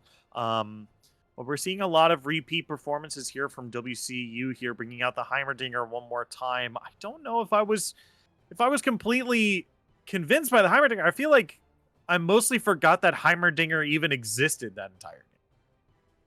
I thought that it was played decently. I mean, with the starting items aside, it was pretty even on CS most of the way through. I think that there was a kill that went on over to Zandrak. Yeah. So I don't have a problem with it coming back. And it's just kind of a push on the matchup into Xerath, it seems like. So we're just going to get similar stuff into the mid lane as we saw last time. But Yeah. now we're going to see a lot more action going down in the top lane. We even had a lot of action in the top lane last game. But now there doesn't even have to be junglers. They're just going to be smacking each other because it's Urgot versus Shen. Yeah. I mean, that's going to be a bloodbath. I think I honestly favor Shen here just because he can dodge a lot of the attacks that Urgot can do. That dome is going to be very important up in that top lane there. But this is a little bit more of an offensive kind of top lane here, especially coming from WSF here, right? This could be a Seraphine top, right? Who knows? You know, it's still preseason. Seraphine is kind of similar in the way that she plays, kind of similar to where Karma is going to play. But who knows? You know, Thresh was played pretty well. Maybe this is Urgot in the bot lane because there isn't like a designated AD carry. Like, what do you think is going to be the bot lane duo here? Do you think it's going to be Thresh Seraphine, Thresh Xerath, I Thresh think it's Urgot? going to be Thresh Seraphine. Okay. I think that the way that we look at the bot lane traditionally is that it's a support, which is an engaged champion or an enchanter plus a marksman. But I think Yeah. that that way has been outdated for at least 3 seasons now. Because I think that mages in the bot lane are just generally a good idea. There's 2 targets. If you can get AoE spells that off, that's pretty good. And with Yeah. all of the mages that are in the support role as well, it's not like a safe position where you can just put the marksman to scale anymore. I think that having the ability to put the Seraphine in the bot lane position makes a lot of sense here, especially when you're up against something that's pretty decent strength in the early game, but also is going to do well into the mid game, like a Jin Zillion. Yeah. Once they hit level 6, they're going to feel good. But having the Seraphine Thresh, you're going to get the utility, so they're still going to be quite useful in a much different capacity than the WCU bot lane. Yeah, for sure. I mean, a lot of the times when you see a double support bot lane, you are kind of sacrificing your early levels for much stronger later levels, right? Like, that's kind of the big thing here, right? They don't really have a whole lot of offensive pressure in this level 1 to 6 or 1 to 5 area, right? But once we start to hit things like level 6 and even onwards, that's when we start to see kind of the mostly the utility and sometimes the power of this double support bottom lane kind of skyrocket. But this also does let Udyr just kind of go into the rest of the map, right? He really only needs to pay attention to Xerath and Urgot as this game progresses. And if we see a similar game to what we saw before, where the excuse me, the jungler for WSF was just constantly going up as his top lane over and over and over again, we now have Urgot up there who does really, really well with a lot of that bonus. What do you think with the change in style for the AD carry position? Penn last game on the Misfortune was without a doubt fantastic, but Jin, a little bit of a different look. Both of them kind of spellcasters, but Jin likes much more to be at long range. You're not getting a lot of DPS out of the Jin. You think that Penn's going to be able to adapt with this change in style pretty effectively? I would argue that Jin and Misfortune are a lot more alike than they are different. I think the main gist is whether right. I think Misfortune is a little bit more flexible with the ways that she plays. But if you're playing around bullet time, you're basically playing Jin but shorter range, right? So I think the change from Misfortune to Jin won't be too big of an issue here. Obviously, you're not building as many um attack speed items here, but going into a lethality build with Jin might actually be rather good, depending on the Urgot build specifically, because that means that you either have 3 or 4 targets that are going to be pretty squishy for you to kind of really wail down their HP bars here, especially with the lethality.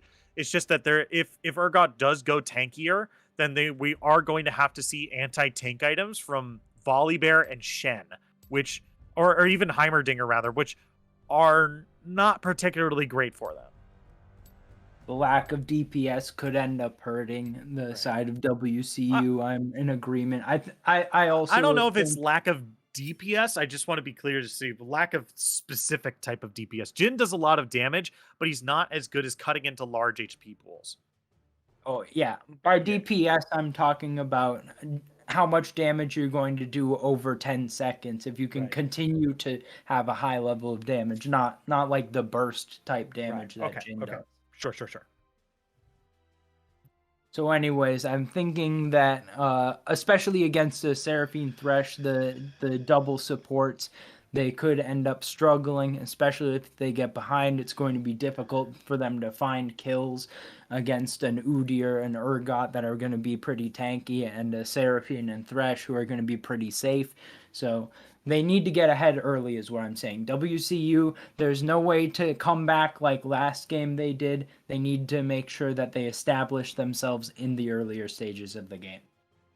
Yeah, for sure. This is going to be interesting to see because both these teams, like you said, are looking at these middle stages of the game here. I think that's when both of these teams are really going to start to pop off here. Heimerdinger really becomes a bigger menace once that level 6 happens, and a lot of times the enemy team has to engage into you here. But we're still looking at some long range abilities here. Urgot's not as long range as the Karma from before, but we still have the Zereth. We still have the Seraphine as well. Two very long range champions to be supported by Udyr and Urgot if people decide to engage on top of them here. So still looking relatively similar, but even if the champions aren't exactly the same, I want to really see how the AD carry from WSF wants to pilot the Seraphine. I think that's the biggest change here. Yeah, so with that in mind, we may have another quiet early stages of the game. I think top lane's going to have a little bit more action in it. Shen, Urgot, both champions that feel pretty decent in the early game. Maybe we'll see a little bit more in the bot lane, but I think that Seraphine and Thresh is a similarly safe lane to Ezreal Thresh, so they might end up falling behind in the CS, but they're probably not going to die a lot. And I'm prepared for a similarly scaling game, but I'm hoping that WCU can come out and give us a good show here, maybe bring us to a game three. Yeah, we are going to see whether or not this match closes out here, or whether we're going to a game three in this week one of play here. We are going to take just a quick break, and when we come back, we're going to be back on the Rift of game number 2 of WCU Rams versus We Strike First. Don't go anywhere. We'll be right back after this.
Hello, everybody. Hello, Style fans. Welcome back to Style Esports. Here we are, game number 2 of We Strike First versus WCU here. They're looking for the hook, not going to be able to land on a pen this time.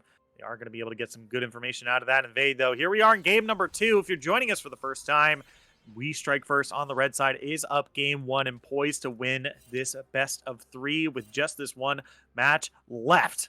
On the other side, WCU Rams looking to bring us to game number 3 after a rather close end game of game number 1 here. Still sporting a lot of the same champions we saw from before. Heimerdinger making a return performance, and Thresh on the and Xerath on the other side as well, beginning a repeat performance. Let's see how these teams pilot their new compositions and see if we're going to a game number 3. My name is Shinkari. I'm joined by Tiger58.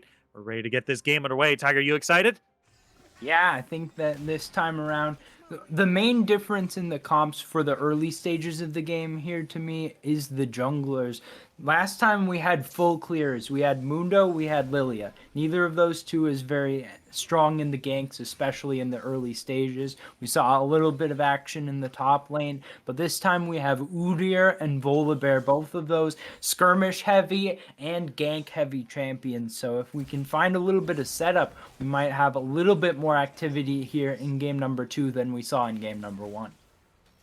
Yeah, for sure. We saw Kree X Love here in Pen getting a good amount of early levels here, so we'll have to keep that in mind. Let's see who gets to level 2 first. It might be a little bit more advantageous for the Jhin and the Zillion here, just because they do have that kill pressure a lot more than Seraphine and Thresh here. So keep our eyes open here as level 2 is gun for Jhin and Zillion, but it doesn't look like they want to push it forward anymore.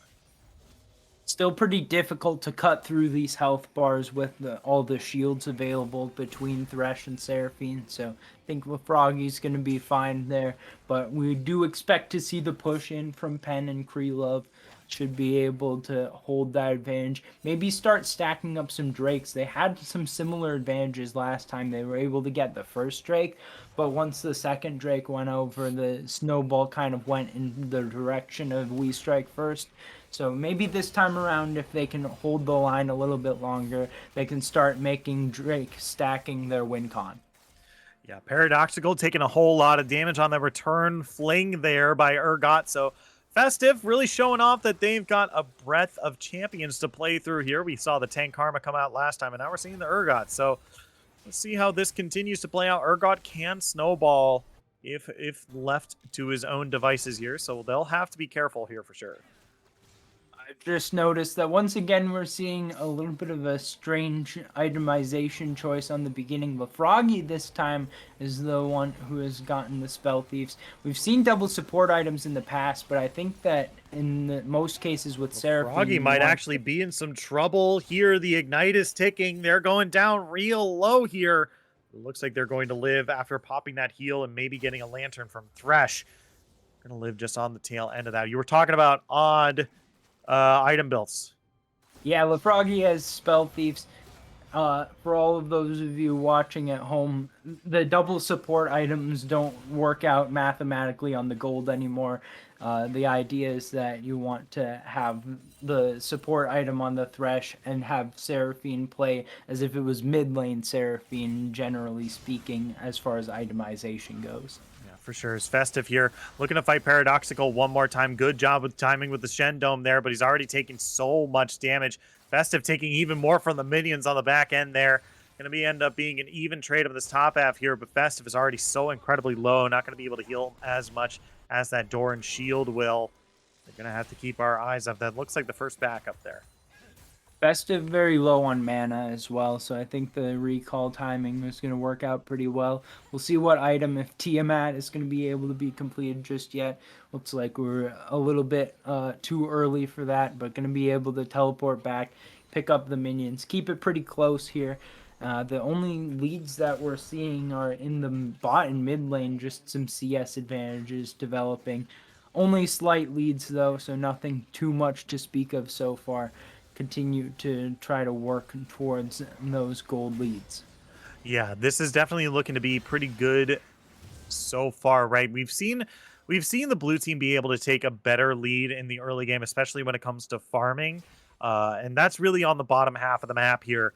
Um, and that's really on the bottom half of the map here, so we're going to have to keep our eyes down there for sure because Pen for 45-26 really does well, does a much better job of farming than LaFroggy here. And we saw that last game. We're probably going to see this as a repeat again up in this again here as we already see a little bit of a lead starting to form for the Jin here.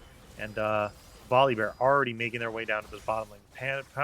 Camping up down there, but look at Paradoxical. Already taken so low, being pulled into the meat grinder too. Festive is going to be the one picking up the first blood up in the top lane there. Lands the disdain straight into the fear beyond death. No way out of that one. And now we're seeing a gank in the bot lane. Yeah, LaFroggy forced to flash away from the stun from Zillion there is going to make them live to tell another tale, which means that kill up in the top lane is not going to be reciprocated down in this bottom lane here, but they do get a little bit of priority, so they should be able to claim this first Drake here. Not a whole lot of contention from the red team. If Udyr does make their way down there, it's going to be really, really hard to stop both Zillion and Volibear. Gonna be that first Drake taken down once again by WCU. They've started off strong in this game. Giving up a kill in the top lane, not quite optimal. Now it's gonna be contested. Yeah, it is going to be contested. Blue's team still just picks it up, but Riprox here is fighting in the middle here. Straw Hat taking incredibly low. He's going to be forced to flash on top of them, but not going to be able to get away here. It's 1-for-1 so far, and we're not able to take that Drake here. Rocket just going a little bit too far forward back into them here, but it looks like they're just going to back away 1-for-1 down in this bottom lane here. But the Dragon's still secured by the blue team here. Ocean Drake is the first one here. Hex Tech is next, which means we still have Cloud, Mountain, Infernal, and Chemtech left on the table for the soul of this map.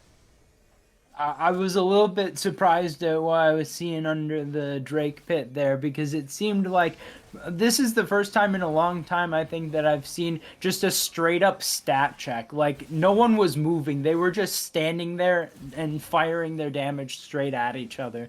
Ends up being a 1-for-1. Pretty even trade. Drake goes over to WCU, so they'll be happy with that. But all in all, I think that it's a bold decision to ever go for a straight up stat check like that. Yeah, for sure. Is now this is a really good time for them to get on top of the securing this lead right here, because the blue team has a nice start right here. They're starting to, the gold is a little bit more even than they probably like. Than they probably like here, especially once again down in this bottom lane where they are farming so well, especially in this and in the mid lane as well. The Heimerdinger also getting a big lead over the Xerath here, which is, you know, pretty different from what we saw in game number 1. Is a lot more even, but now I feel like Xandrak has reached that point where like two fighting game players have like played against each other so much that they're like, okay, I know your reads, I know your tells. I'm now in the gaming angle. You know what I mean? You sit up in your chair. You go back from leaning back in your chair to sitting up in your chair. Yeah, the gaming angle. That in mind, that's a pretty well done execution by Xandrak to be able to get such a nice CS advantage. I'm wondering, I checked on the bot lane to see if LaFroggy has the CS penalty on the gold yet, and I didn't see anything indicating that was being taken. So I think that maybe what we're seeing is LaFroggy playing right on the edge. Paradoxical could be in trouble again. Yeah, they've got to watch that ultimate from the Urgot here, but it looks like they're just going to whale as much damage as they can and just let them retreat underneath the turret. All playing closely on the line. We're seeing, once again, the Rift Herald being started up by We Strike First. Maybe trying to get some extra gold out of that. And put some more gold into Festive, who was pretty well carrying early on in last game as well. Yeah, for sure. As now, seeing a little bit more Festive. Once again, doing a very good job of maintaining control up in this top lane here. And this has been really consistent, even from the Karma game as well. And now we're seeing it coming out from the Urgot here. And this is, I think this is a little bit better here, because this does mean that once Festive does get a lead, he can do a little bit more with that gold lead there. Going to be a little bit of a different dynamic. Oh no, Paradoxical might have bitten off a little bit more than they can chew here. Does have the ultimate available as well if he's looking for it, but he does not need it. Healing up enough to stay underneath the turret. No, it's going to be a 1-for-1 up in the top lane. Well, that ends up going pretty well for Paradoxical, able to get that kill on the back end. No flash for Festive now. And with that extra gold coming in, it's going to be enough to get those tier 2 boots, get that extra health on the crystal embracer as well. Oh, actually swapped out. Now it's going to be the Sheen.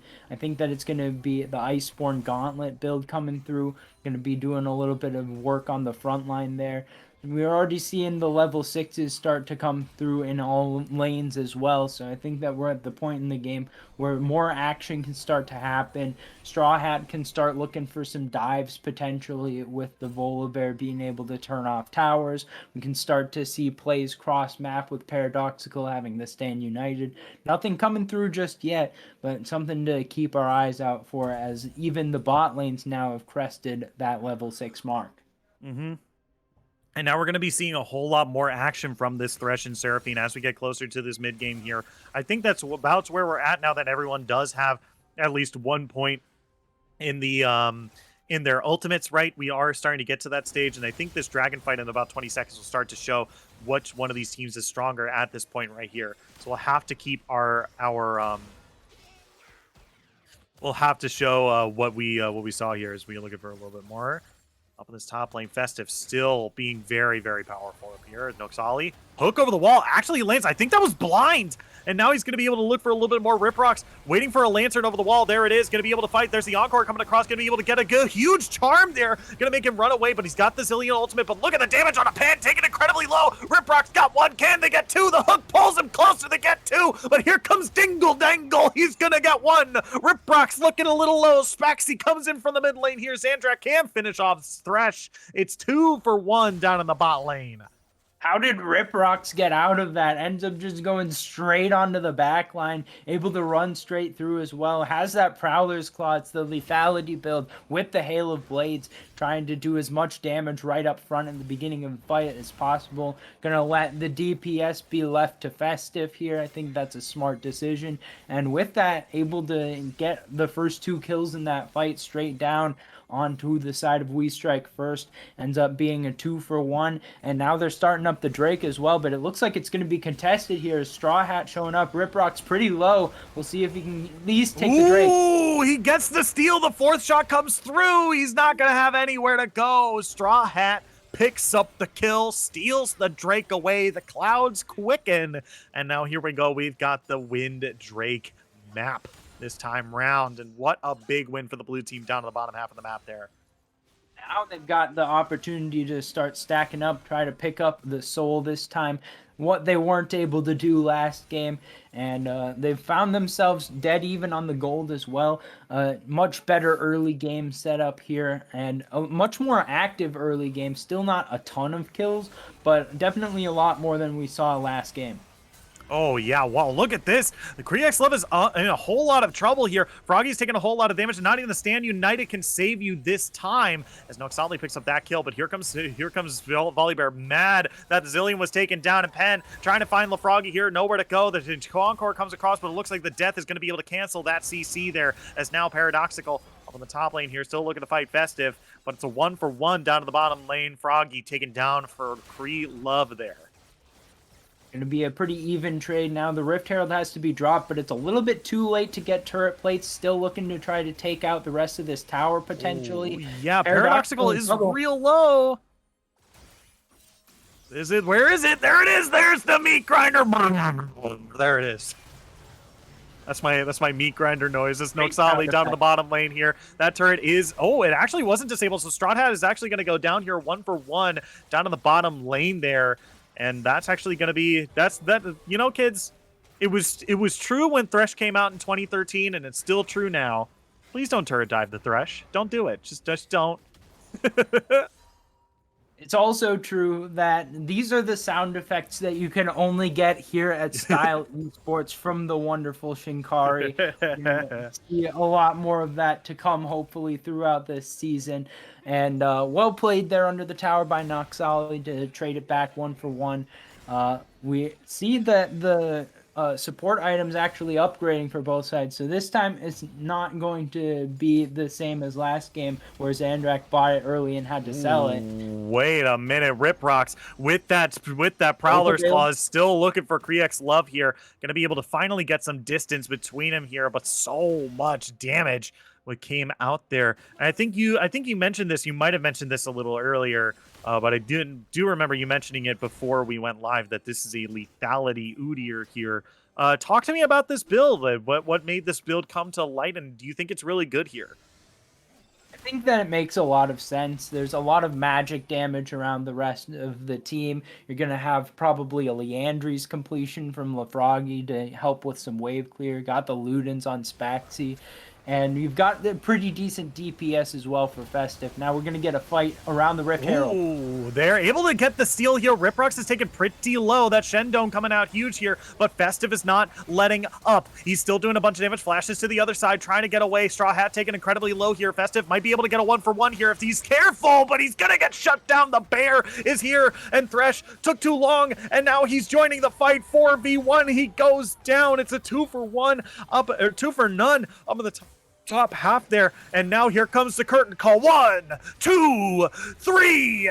Doesn't even need the 4. Gonna be able to pick up a good 3-for-0 across the map. I believe they got the eye, but that's their only consolation prize as WCU comes out huge. To be able to start establishing a gold advantage on top of those first 2 Drakes. Going to be able to start forcing some fights here coming up in just about a minute is the 3rd Drake, and we'll see if there's going to be some contest coming through from We Strike first. But for the time being, they're in a spot where they're a little bit behind, and I've frozen up at 17 minutes, so hopefully I'll be able to catch up to you here shortly. Oh, you're frozen at 17 minutes. Okay, let me we'll go into we're gonna turn the lights on. We're gonna turn the lights on in Space Mountain real quick here. Sorry, everybody. I'm going to pause at 17:15. That is where we're going to resync up here. Right. We'll see if my set time 17:15. if my client can load up real quickly. Yeah. So we're just going to turn the lights on here at Space Mountain real quick. Let you know how we do the broadcast just a little bit. We each have our own spectating, and then we just kind of try to sync up as best we can. So it does allow us to just kind of move around the map as we choose, and it does allow us to be a little bit more independent with some of the stuff that we look at. But it does mean that we can run into problems like this where if one person does get a crash, we do need to just take a quick breather. Take a quick breather as we take a look at where we're at. We're gonna go into the talk mode here for just a little bit. So I apologize for the wait, but thank you for your patience as we get this issue settled out in just a moment here. You didn't accidentally like press P or something, did you? No. Just to get the turn it off and turn it back on again kind of thing out of the way. All right. Yeah, no. Okay. It's worthwhile, but I might just need you to Discord stream it to me because it hasn't updated even at this point. Okay, really? All right. Okay, yeah. So that's what we're going to do. If that's possible. Yeah, it's definitely possible. All right, folks, just give me 1 second. Do you behold my Discord stream? Yes. You are currently beholding. Yeah. Okay. I can't see you in the list of people who are watching my stream, but that's fine. If you can see it, you can see it. Yep, I can see it. All right. We're at 7:15, guys. Get back into the zone of the game. We that there's a 1,000 gold lead plus 2 Drakes in favor of WCU. Pen is pull people back into the headspace. You take a nice deep breath. We're going to pull you back into the headspace of playing League of Legends, of watching League of Legends, of being present in the moment for both of these teams who are trying to kill each other digitally.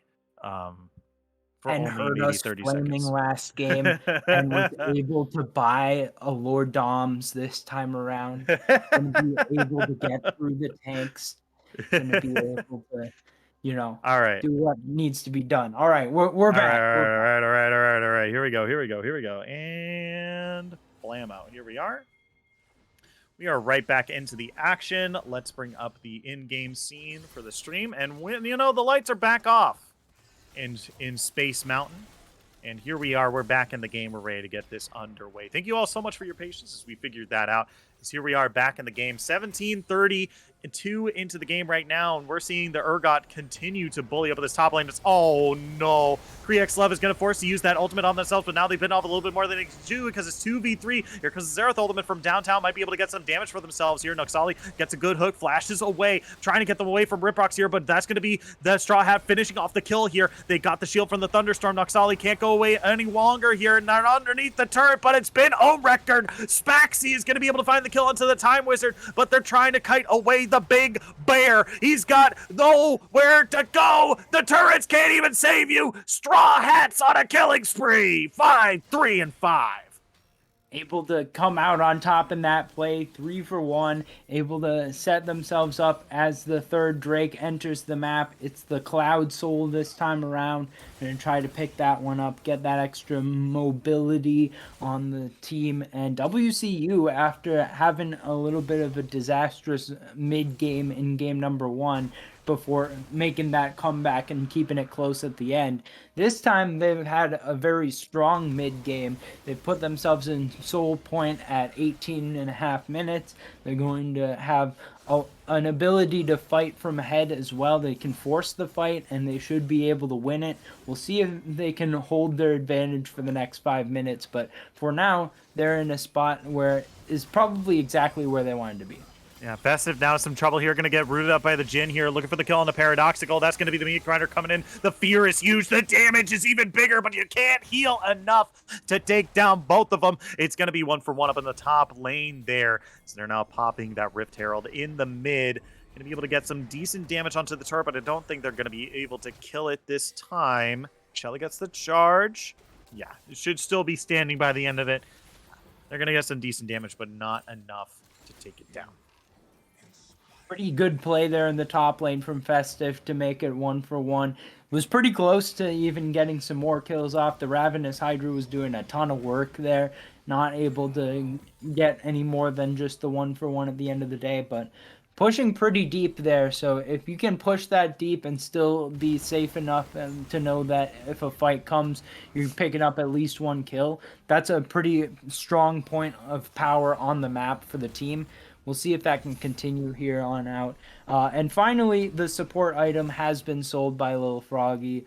Gonna be at a point where the Seraphine needs to get more of this CS. Make sure that the gold is coming through all this time. Maybe was able to get a few wards out because I did see it upgrade to the Frost Fang. But from now on, gonna be doing more of the classic carry style bot lane. Yeah, for sure. I mean, I think the big thing for me is I want to see Festive just a little bit more with the team utilizing that teleport just a little bit more liberally. Just because we've seen Festive just so many times up in this top lane, and while he's been successful against Paradoxical, I feel like this whole team is based around the fact that their top laner is the carry and not the second support here. And when these 4v4s happen, even though the supports aren't exactly behind, they are missing a crucial bit of damage from their top laner, who's very far ahead.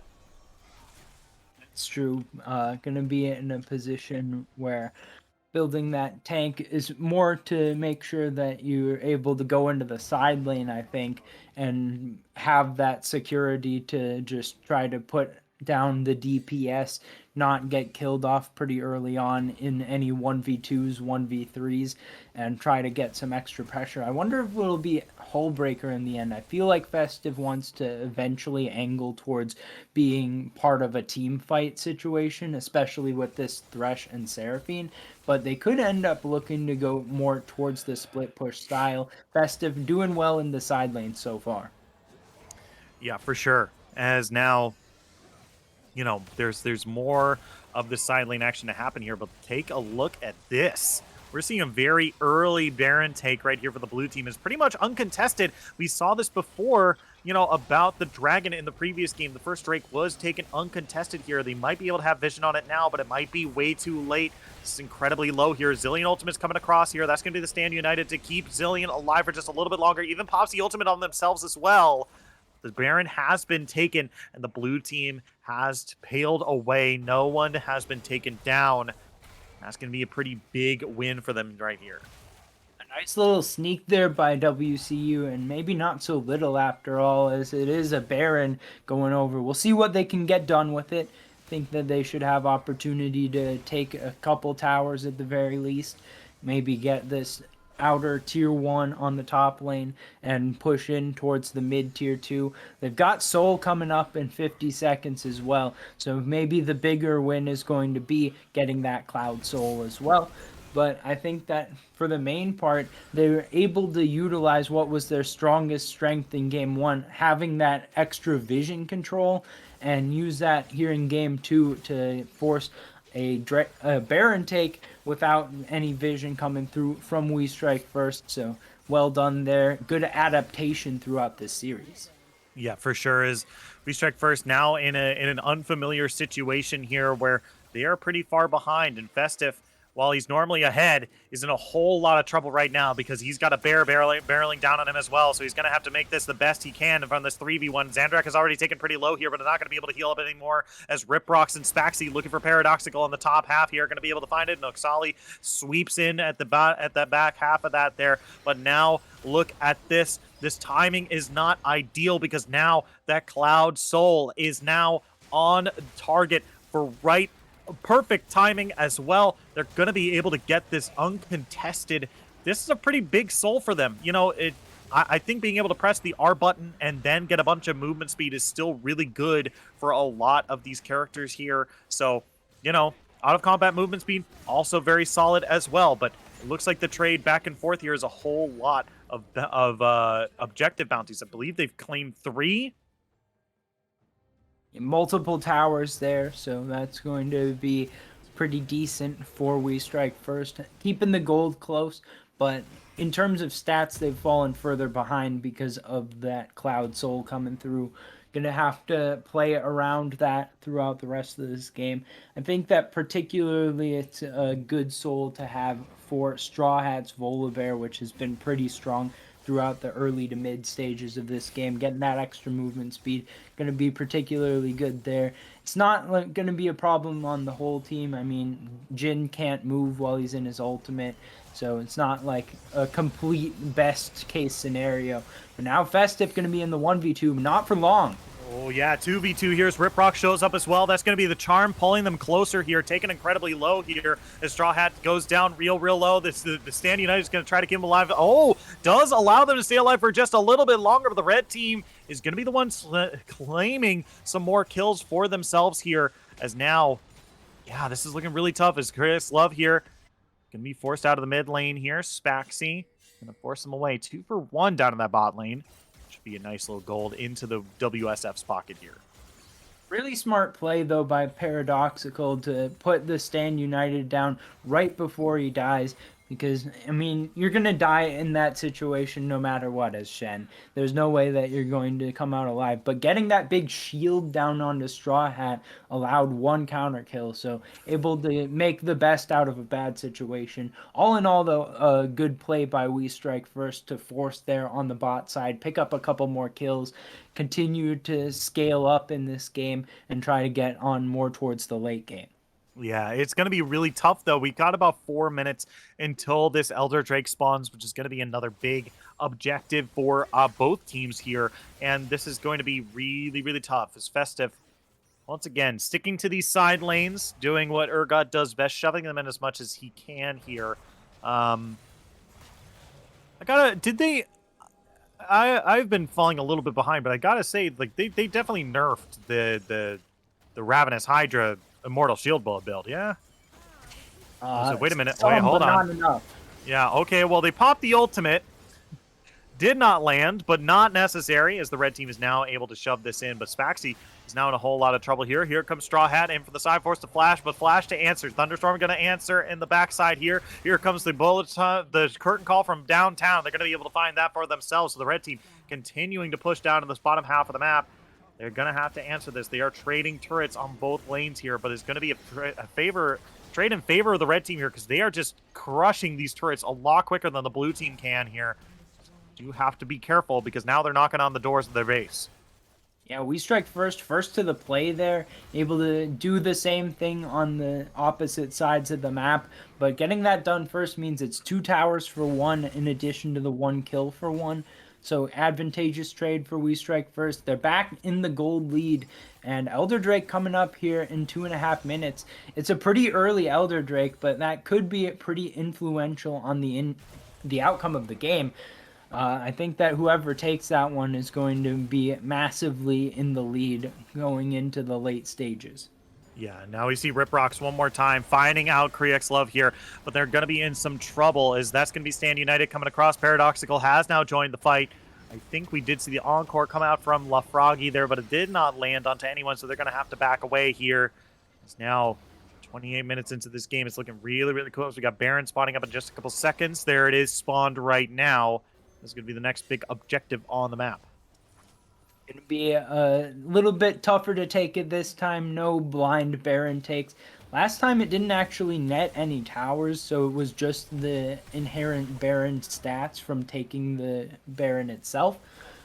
This time around could be a little bit more devastating, but with the Stand United taken out of the fight potentially, that kind of draws the entirety of WCU towards this Baron, forces everyone to be in the area. Teleport is available for Paradoxical, but gonna have to get into that side lane. Won't be able to go back to it if that is required. And right now, some posturing from both sides around the mid lane, but the strongest players on the map that you got to watch out for are Festive on 3 items, as well as Pen and Straw Hat, both on 3 items as well. Yeah, Penn has been a force to be reckoned with this whole series. They're still flexing their muscles one more time of how well they farm and how well they've been playing this game so far. They're doing a really good job for their team here. I think this is their best performance so far this series. 6-1-4, 250 CS, or 249 rather, on this Jhin right now. Really, really good job by them right here. The only 600 gold separates these two teams, though. Let's see if they're able to turn something around here. Spaxi already taking a decent chunk of poke damage. The rest of the blue team looking to collapse here. Good stun onto Jhin. Gets cleansed off. Festive is in the middle of the team here, but it's going to have to force the heal here. Riprox dives onto the backside here, forcing out multiple ultimates to keep the Zillion alive here. But now they're trying to turn it around. They don't really have the AoE to keep going here. They're falling one after another. There's go one. There goes the next. Urgot is the next to follow. Straw Hat is just in the middle of the team here. Nuxali does not have the damage, and neither does LaFroggy. And the blue team just gets the ace. 5-for-1. Huge win for them. They're now going to wail on this Elder Drake. I think they're all leaving. I think it's just Straw Hat's going to be soloing the Elder Drake right here. They're just marching down the mid lane. And they may not be able to get all the way through this time, but they should be able to get an inhib. And the 5-for-1 gives them the big gold advantage as well. They're going to have the Elder. They may be able to take the Baron buff on the back end of this play. Should be in a position where they're going to be able to force their will upon WSF for the rest of the game. And what a great team fight. I mean, I thought that was starting off on very good terms for We Strike First. LaFroggy able to find the 5-man encore. Riprock's going straight into the back line. But just on the back end of the play, Penn is able to clean up the fight. Too much damage coming through. 8-1-6 now on the Jhin. Getting pretty close to 4 items and doing so much work in these fights. Once again, after being such a strong carry in the last game as well. Yeah, I mean, that's really the big thing here. It's going to be really tough to really fight WCU, as if it wasn't hard to fight them before, right?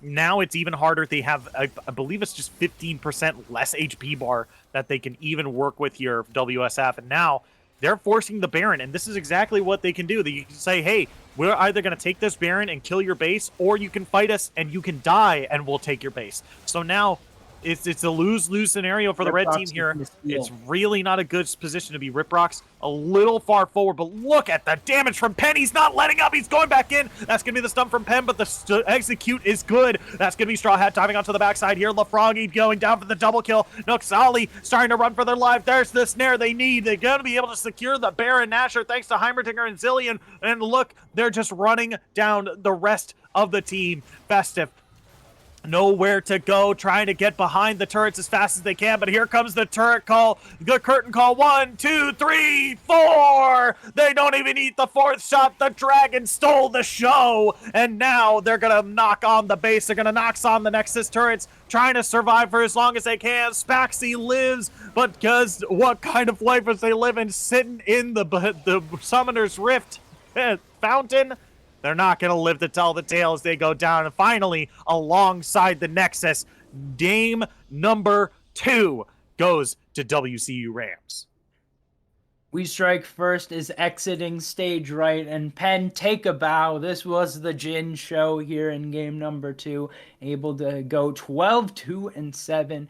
Well played all around by WCU. A much more convincing performance here in game number 2. Game number 1, back and forth.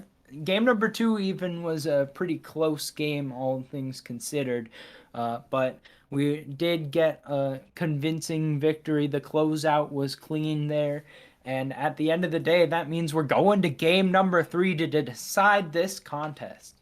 Yeah, it's been a really close series so far, and now I think we've seen a very winning side from the blue sides here, so we'll have to see how this pans out as we get into game number 3 here. We're going to take just a quick break, and when we come back, we're going to be in picks and bans of game number 3 of WCU Rams versus We Strike First. Don't go anywhere, folks. You don't want to miss this exciting game number 3. Don't go anywhere.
Hello, everybody. Welcome back, Style fans. Here we are in game number three of the first inaugural streamed match of season 14.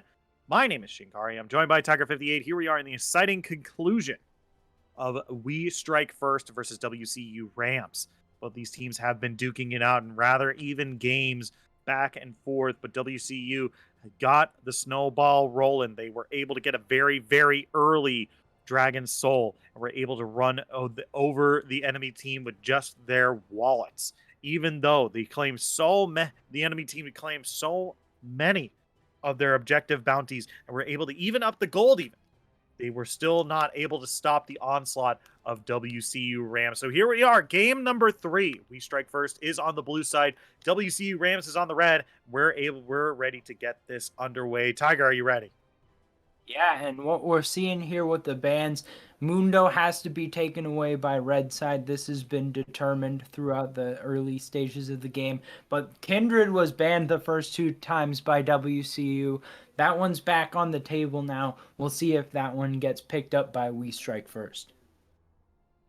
Yep, a lot of reactionary bans coming out here by We Strike First here, taking away the Zillion and the Volley Bear here. But if WCU still wants to go with that style, I think maybe I'm just too boomer, right? And I'm just like, oh yeah, Renata Glask, and maybe Renata Glask is just garbage right now. But like, I feel like if you wanted that style of Ultimate, it's still available to you. Gonna be potentially able to go for something like that, but instead the Mordekaiser and Seraphine coming out from WCU gonna be more of a pick style than we've seen so far. I'm expecting the Mordekaiser jungle. Once again, a jungler that is flexible towards the top lane. And I love this Veigar lock in. We've seen a lot of team fights being set up around some objectives in the first 2 games. Veigar, fantastic with the cage at working through team fights and doing a lot of burst damage while he's at it. Yeah, for sure. I mean, if you are a team that excels in long range poke, Vigar is your best friend. Vigar has been pretty good for a long time, has very solid CC, has very good makes engaging onto your team just insanely hard, right? And with a Sivir on the enemy team, with a Mordekaiser as well, just being able to put up that baby cage, like you said, and provide that line of scrimmage for your opponents to have to work through is very, very hard to deal with, especially when you have a Jhin and a Thresh as well that kind of keeps you in that box, or at least can capitalize on you being inside that baby cage so much.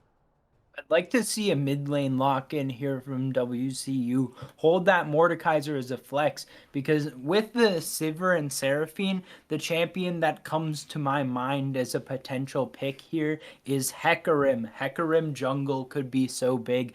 And it looks like it's going to be the Morgana into the bot lane. Double spell shields coming up, making sure that Thresh is not able to land any big flays. Seraphine would move to mid lane in that case, meaning that Seraphine has played in 3 different positions throughout this best of 3. Yeah, for sure is whoa. All right. Okay. We got a Warwick lock in for WSF. And while I don't think this is super out of the ordinary, I think this kind of lines up really well with the kind of style that the jungler has been playing all these games. Man, I don't like Warwick. I haven't liked Warwick for a very long time. I feel like Warwick, when he was first like reworked, like he was a lot more popular, and I feel like he's really fallen out of favor a lot just because of how kind of like binary he is, and how detrimental it is to miss that ultimate. Well, the Kindred fell through the second phase of bans as well. Ends up showing up here for We Strike First. Going to have double marksman this time around. A lot of damage coming through as well with the Warwick top. I think that it's going to mean that they're a relatively squishy team, though. Gonna have to be careful because if they get picked, There's not a lot of champions here that are good at going toe to toe in the Shadow Realm with the Mordekaiser, Yeah. or even going to frontline against something like Trundle or something like a Seraphine ultimate coming through into Sivir bouncing some ricochets back and forth. So they're going to have to be careful. We Strike First definitely have a lot of tools at their disposal, but they're going to have to use them correctly if they're going to have a chance in this game. Yeah, and it should also be noted that this Warwick is going to be going up into the top lane here. This is going to be I have brain farted incredibly bad, and it's going to be Festif's Warwick here. And even though Urgot has been banned away and Aatrox has been banned away as well, even though Warwick is kind of in that same tier of champion where it's just like they're a drain tank, they really want to go off and heal through a lot of the damage they're going to be doing. This is probably going to be a Ravenous Hydra build too. I don't know. I just Warwick feels better to me in the jungle where he can make better use of his passive and be able to move through the lanes and find out low health targets and finish them off. But up in the top lane, it does mean that there is a you're a little bit more restricted to the top lane. You don't get to make as much use out of your passive. And once again, Warwick is a very binary champion where like he's either in your face and really on top of you, or he's just I'll say not good. As a nice way of putting it. As a nice way of putting it. I think that it'll be interesting to watch this game if Festive ends up roaming a lot. I thought on the Karma that we might see some roaming coming through. Didn't end up being the case. Ended up going in the 1v1 for quite a while there. But with the Warwick, being able to run down to the mid lane pretty quickly, get that kind of a roam off, that's something that I have in mind for a top lane Warwick. And with the mid matchup changing to being a Vagar versus, well, we expect to be a Seraphine. I guess it could potentially be a Morgana mid instead. But either way, that's potentially some more ability to go toe to toe in those fights, set up some ganks and some roams from the sides coming in. So potentially that's what we're looking at. And we'll have to watch if Festive actually takes advantage of those opportunities, or if we're just going head to head with the Mordekaiser in the top lane, trying to heal up. And there's some chance to be in your face, like you were talking about, but not making the most out of all of Warwick's abilities in that case. Yeah, I mean, I don't know. If we're looking to let Festive just kind of like run away with the top lane and put them on a champion that's going to like be a drain tank, a bruiser that likes healing a whole lot, right? If Aatrox and Urgot are off the table, I'm surprised that Festive doesn't have like Illaoi in their champion pool, right? Because I feel like Illaoi really slots into this style of play really well. And taking a look at the champions that Festive has played this season, or at least in the preseason, like Gwen, I think slots in maybe a little bit better here, maybe even Camille. And from what they've played in the previous year, I mean, it looks like they've played a little bit more mid lane, but I still feel like there are better options than the Warwick here. I'm just not a big fan of the Warwick pick here. It doesn't seem like it slots into Festive's champion pool. It might fit synergistically with what we saw before with Urgot, but Warwick by himself as a champion, and especially in this team composition, I don't really like a whole lot. It's going to be up to Festive to prove that it's the right pick here. That's just say that if we see that Festive is just a fantastic Warwick player, then it's kind of hard to argue. But we'll see if that's what ends up happening. There's been a lot of focus around the top lane in some of the first two games. On the other side, it's been Penn that's been the main carry, but this time it's not such a strong bot lane overwhelming matchup where you don't think that Sivir or Morgana is going to be pushing Jhin Thresh around in this matchup. Jhin is pretty strong in the early stages, especially if you can just get some quick trades off, get a couple autos down, and then back it up. Make sure that you're not taking too long of a trade, because Sivir does do a lot of damage in extended trades. But there's a lot more opportunity this time for LaFroggy to try to establish some presence. For sure. I mean, that's kind of the big thing for me to see here. Lafroggy has been behind in comparison to Penn this whole series, right? And it's really I'm glad that he's not that Lafroggy isn't on like a snowballing champion, because then they're definitely going to be feeling the pain, right? Because when snowballing champions fall behind, you feel it double. But Jin, on the other hand, if he falls behind, he's not like completely SOL, right? He still has some way to get back into the game and provide some decent damage early.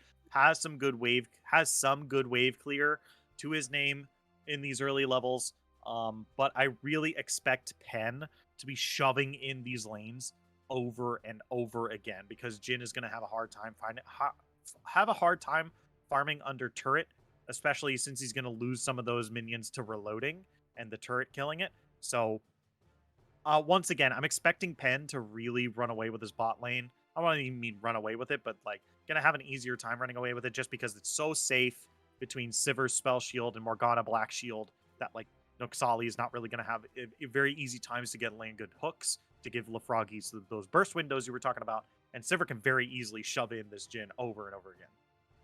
Before we head to a break, I want to highlight one last thing. Riprox had the Kindred banned away from him in the first two games. Now it ends up Yep. coming through the draft. We strike first, and picking Riprox the Kindred was a very strong carry in game number one on that Dr. Mundo. So Kindred, a different style of champion, but we'll see if Riprox is going to be able to use this opportunity to come back, carry once more, and bring We Strike First to victory. Yeah, for sure. But with that, we are going to take just a quick break. Actually, you know what? Before we take a quick break, I've wanted to do this. I haven't done this yet this series, but I do want to kind of throw it at you, Tiger. I want to put you in the hot seat. I want a definitive answer from you. We're tied up 1-1. Whoever takes this game takes home the victory. Who do you think is bringing home the dub today? Who do you think is bringing home the dub in game number 3? I always like to give my percentages, and Uh-huh. I won't ever go 50-50 because I think that you wanted a decisive answer, Yeah, I want a but decisive answer. I'm Who's winning it?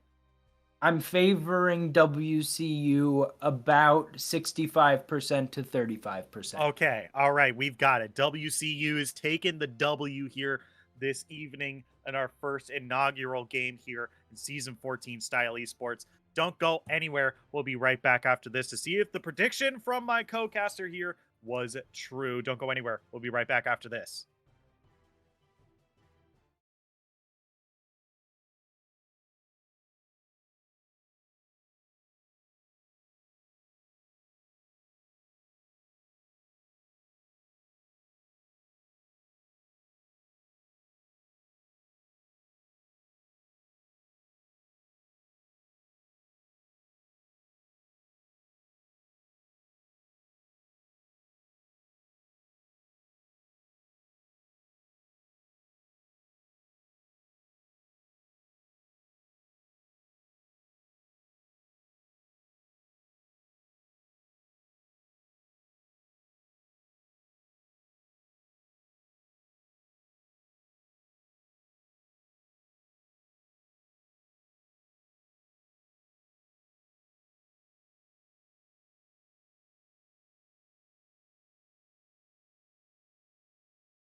Hello, Style fans. Welcome back to our inaugural match of Season 14 here on the stream of Style Esports. My name is Shinkari. I'm joined by Tiger58, and here we are. Oh, we've got the level 1!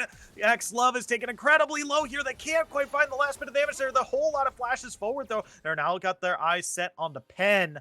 They can't quite find Sneaky this time, so they're going to be able to get away. Once again, my name is Shinkari. I'm joined by Tiger58. Here we are on the Rift of game number 3. We Strike First is on the blue side.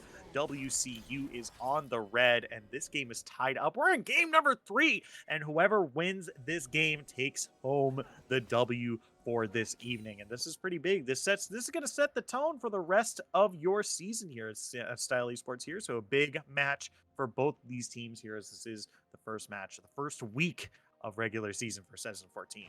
Tiger, you ready? Yep, we got the counter pick in the jungle with the Trundle coming through for Straw Hat 11. Going to be interesting to see if there's invades on both sides. Kindred kind of forced to invade with the passive, try to pick up some marks. But Trundle as well, a pretty strong skirmisher.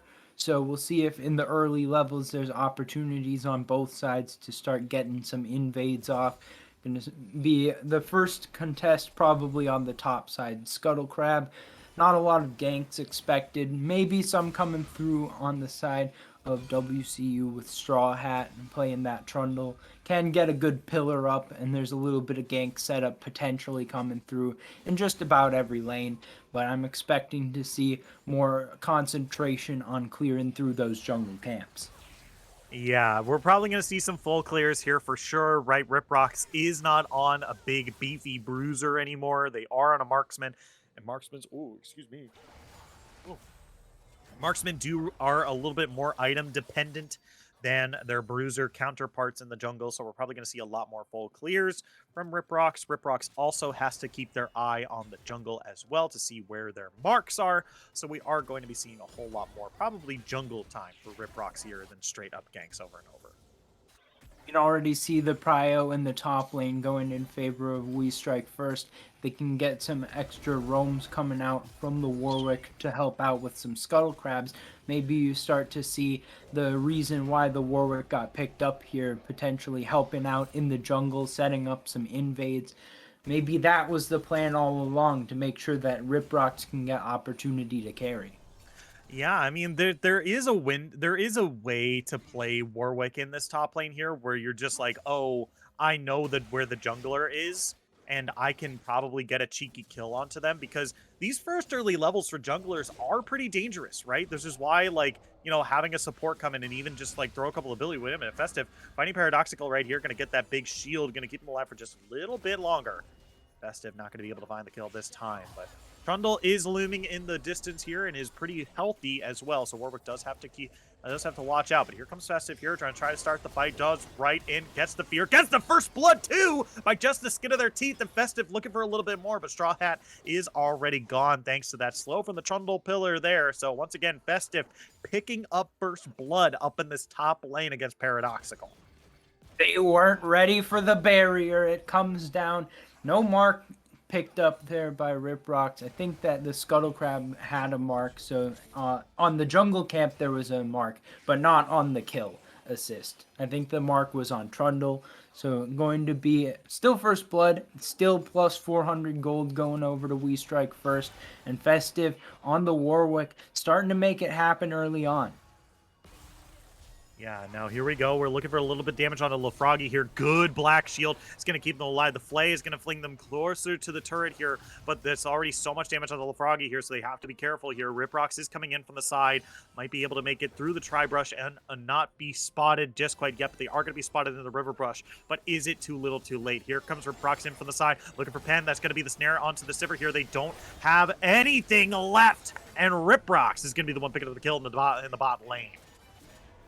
Another good gank coming out from Riprocks. Second mark already on the board. Going to start to get some extra gold as well.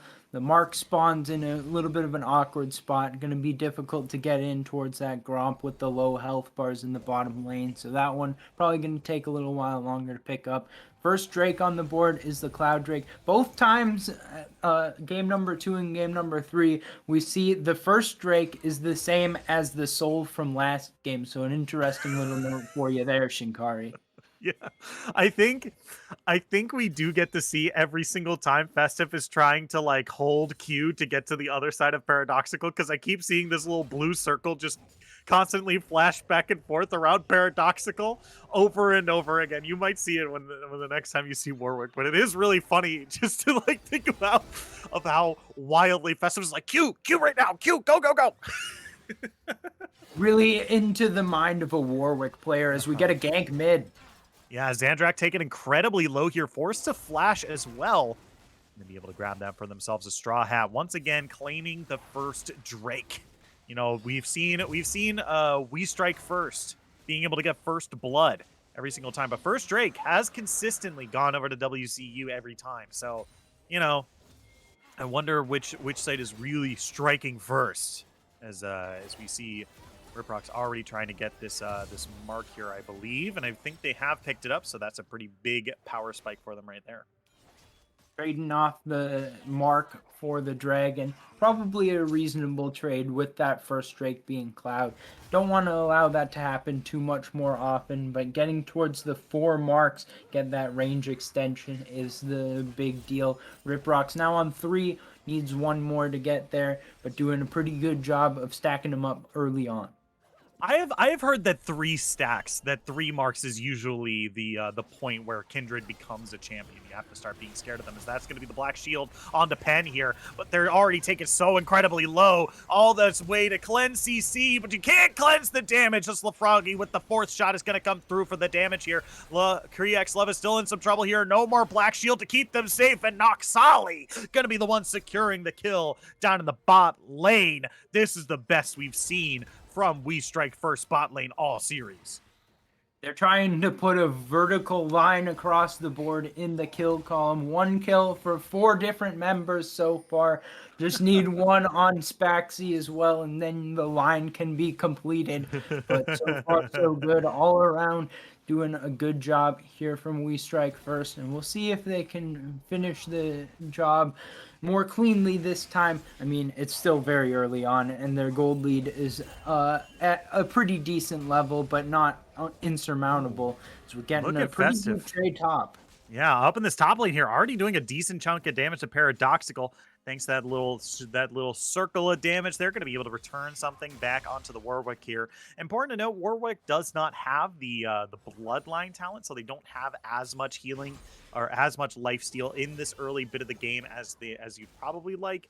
A bit of a different style choice. I personally like the Bloodline a little bit more, but Alacrity does allow you to kind of double down on that low HP damage here. So that's, once again, that's why Festive is playing the video game, and I'm just talking about it as Festive. Once again, looking for Paradoxical, taking him incredibly low here and taking a lot of damage from these minions. But now has to be careful because he might actually die to the minions. He's really, really low here. Gonna get a little bit of extra health back with the passive there at the end, but gonna try to find the recall. I wonder if it's gonna be enough on the back to get the first item. I think that it's gonna be a little bit short, but I'm gonna stack up towards that Blade of the Ruin King. Actually gonna get the Sheen here, so I'm not sure exactly what the build path is gonna be, but I'm starting to get more and more damage available, winning out on trades in that top lane. As long as the minion wave doesn't come through on the back end of the fight to change the outcome. But gonna see the Rift Herald start up for the 3rd game in a row. Riprock's gonna try to take that first Rift Herald. Yeah, it should be noted that the mark was also cleared out by Straw Hat here. It was on the enemy red buff here, so that's not going to be a mark claimed by Riprocks just yet. So they're going to have to wait for that to respawn there if they're going to want another one here. Spaxy in the mid lane, not getting a tier. Their first back seemed to be a Kindle Gem. A little interesting. It looks like they just wanted a little bit more HP in order to survive the damage from Seraphine there. So not going to be stacking that up anytime soon here, so we'll have to see. Maybe I'm just, once again, this is just me boomer brain of like, oh yeah, you build Vygar build tier. Vygar always build tiers. Now, Festive might be looking to build a death on a Paradoxical here. Ticking already pretty low to half HP. Has pulled him into the Shadow Realm. There's the ultimate coming across, but not going to be able to do it. Never mind. He's pulling Rip Rocks into the Shadow Realm here. Yamino Gemu, Paradoxical, looking for those star chips. He wants to go to Duelist Kingdom, but not going to be able to go versus Pegasus this time. Warwick is going to be the one picking up the kill onto Paradoxical this time. I think that means that Rip Rocks doesn't get the mark on. They've got it. They've got 5 of them, so they're fine. Yeah, definitely marked the Mordekaiser there. I feel confident. Just needs the assist. The kill participation is good enough. All right. And the Rift Herald being dropped means it's going to be 3 plates in the top lane as well. The gold lead being developed in favor of We Strike First, going out to about 3.5k, and individually in the top lane already at about 1.5k. So Festive doing fantastically on the Warwick. Oh, yeah. Kriek's Love here in a lot of trouble. The Ignite is ticking, and can they get the last tick? Absolutely. No Xali here. Looking for the hook on the Straw Hat. Can't quite find it. Looks like Straw Hat is just going to make their way out of there. Going to be able to pick up 1 for 0 in the 2v3. Pretty effective work being done in the bot lane by We Strike First. They're going to be able to look at evening up the Drakes. This is feeling much more similar to game number 1 than it is to game number 2. We'll see if it ends up looking a lot like game number 1 as we continue to get some objectives coming through. A lot more kills coming through here than we saw in game number 1, though. Mm-hmm. Yeah, for sure. I mean, this is a kill every 2 minutes, whereas like game number 1 we saw first blood and then there wasn't another kill for like 16 minutes. So yeah, this is looking a little bit more active than some previous games for sure. And it's definitely to We Strike First's favor here, especially in these lanes where they're playing a little bit more aggressive champions that want to get ahead so much more than their enemies. And I think, ooh, wait a minute. Rep Rocks here might have bitten off a little bit more than they can chew. Paradoxical here, looking to fight Kindred, forced to flash over the wall. This is going to be answered, but it's not in the right direction here as Rip Rocks going to use that plant to give them a little bit of vision to see if they're still being chased, which is absolutely yes. Paradoxical is still, and Straw Hat's still looking for Kindred here, but they're going to be long gone. Flash given, but mark claimed by Riprock's able to get to 6 stacks as we've been closely monitoring the stacks. Straw Hat going to try to get revenge by coming through and stealing the Grom, but can he get out alive? Yeah, this is going to be really bad here because Riprocks might find another mark here if Festive is able to get the kill here. Maybe the assist for Riprocks, but good claw comes out from Paradoxical here. Is going to force Festive away from the Trundle here. So still no mark claim, but 6 marks on the Kindred. That is insanely powerful. Coming through pretty quickly, too. We're not even 14 minutes into the game. Plates are still up, and it's a 6-mark Kindred. This is fantastic pace coming through. The next Rift Herald is 2 minutes away, so not a whole lot left to play for before that plate dropping comes through. But we'll see if any more get claimed on the last wave coming through here. Gonna be the wave pushed in bot lane. Maybe they can get this first plate, but it looks like Noxali's a little bit too threatening. Already got first item complete. It's the locket. So gonna be enough to dissuade any further push. And that means that the turret plates are going to fall as the 14-minute mark has eclipsed. Yes. Everyone wave high to 14-minute mark. There he is. There he is. Everyone wave. Slash wave. I didn't know that there was a guy named Mark that we saw at 14 minutes. Yeah, I mean, well, you know, sometimes he's 14-minute mark, sometimes he's 20-minute mark, sometimes he's 30-minute mark. You know, it depends. It depends on how he's feeling that day. Mark of the clock or mark of the timer. Yeah. Anyways, we're going to have the next Drake coming up in 2 minutes. Bot lane action. God, Rip Rocks on the damage for Kindred here. That's really showing off how those marks really catapult Kindred to the forefront of damage right now. Now 7 marks on this Kindred right here. They've got PTA and a Kraken Slayer too. You can't walk anywhere in this jungle without having to fear for your life because Kindred is running around. Holy moly, that damage. 7 marks is the second range extension, if I'm not mistaken. So pretty good stuff here so far. 2-0-1, got the Kraken Slayer complete. Now we're seeing the completion in the top lane of the Blade of the Ruin King for Festive. So Yeah. very strong pressure points all around the map here for the side of We Strike First. They're going to be pretty difficult to push off of objectives and waves in the coming minutes. We'll see if they can start to convert this advantage into some towers. Potentially that top lane tower will be under fire here as the second Rift Herald has been started up by Riprox. Yep, that's for sure. I mean, this is a really good time to do so too. It's going to be really hard to get into the enemy jungle and pick up that red buff there. And plus, this is just going to give you a lot more gold, a little bit more value than the red buff is at this point. So good call to pick that up.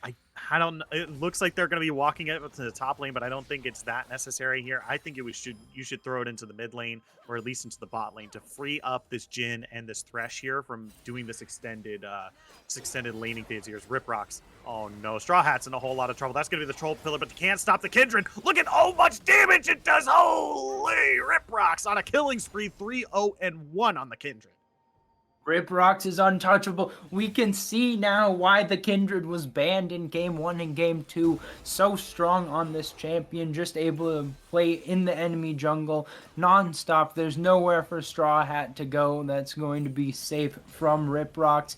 And now it's going to be about 5,000 gold advantage for We Strike First. It's getting more and more difficult as the game continues.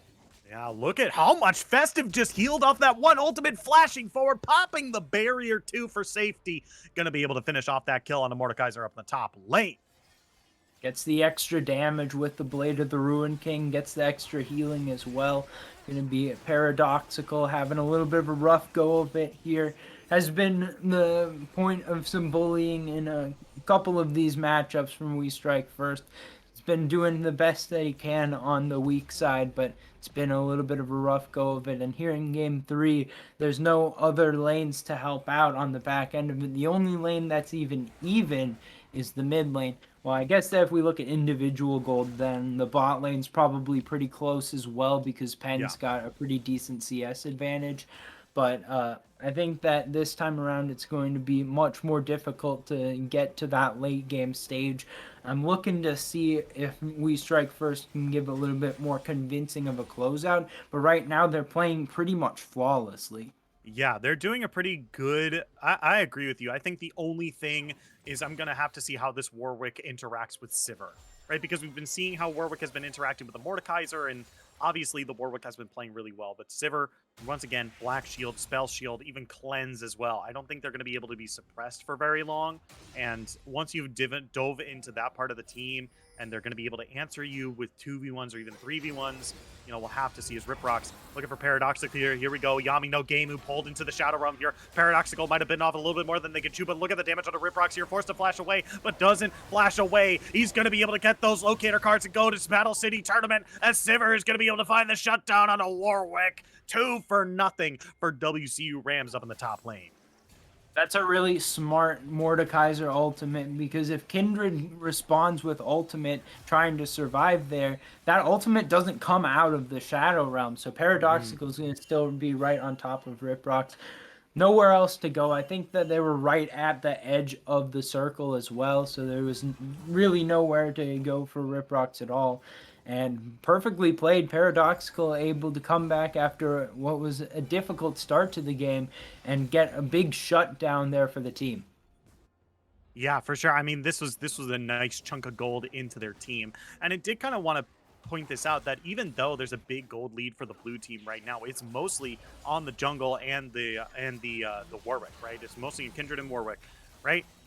Sivir is keeping up, if not more gold than Jhin, based on off just the back of that CS lead. And Seraphine has been keeping up with Vigar as well, and is even now passing them. That this is now getting to the point where like the blue team is ahead, and technically they should be playing it like they're ahead, but they have to be respectful of the red team, right? They can't just make gung-ho decisions and just be like, haha, we're so much more powerful lol, I'ma get them, right? They have to be a little bit more measured here. As they're looking for Kriek's love here, not going to be able to find the kill, but Riprock's still looking for a little bit more here. That's going to be the curtain call coming across, but look at the damage one more time. Riprock's gonna love Froggy's going to be able to find one, can't find two. The fourth shot comes across, not going to be able to find the kill on a sneaky this time. Just going to be walking away. Not going to be able to find the kill. They're just backing away. But they're going to be able to get a turret, though. So 1 for 1 turret. Oh, no. They found Sandrak inside the jungle. Holy moly. That third shot was huge. That's going to be the hook coming down for the Solly here. That's going to be the box. That's going to be the Kindred ultimate, keeping them alive for just a little bit longer, trying to live, but can't quite get it. That's going to be the stats going onto the Mordekaiser here, as Noxali now has to run for their life as Straw Hat healing off of that ultimate. Going to be able to walk away 1 for 1 at the end of the day. Riprock's just biting off a little bit more than they could chew.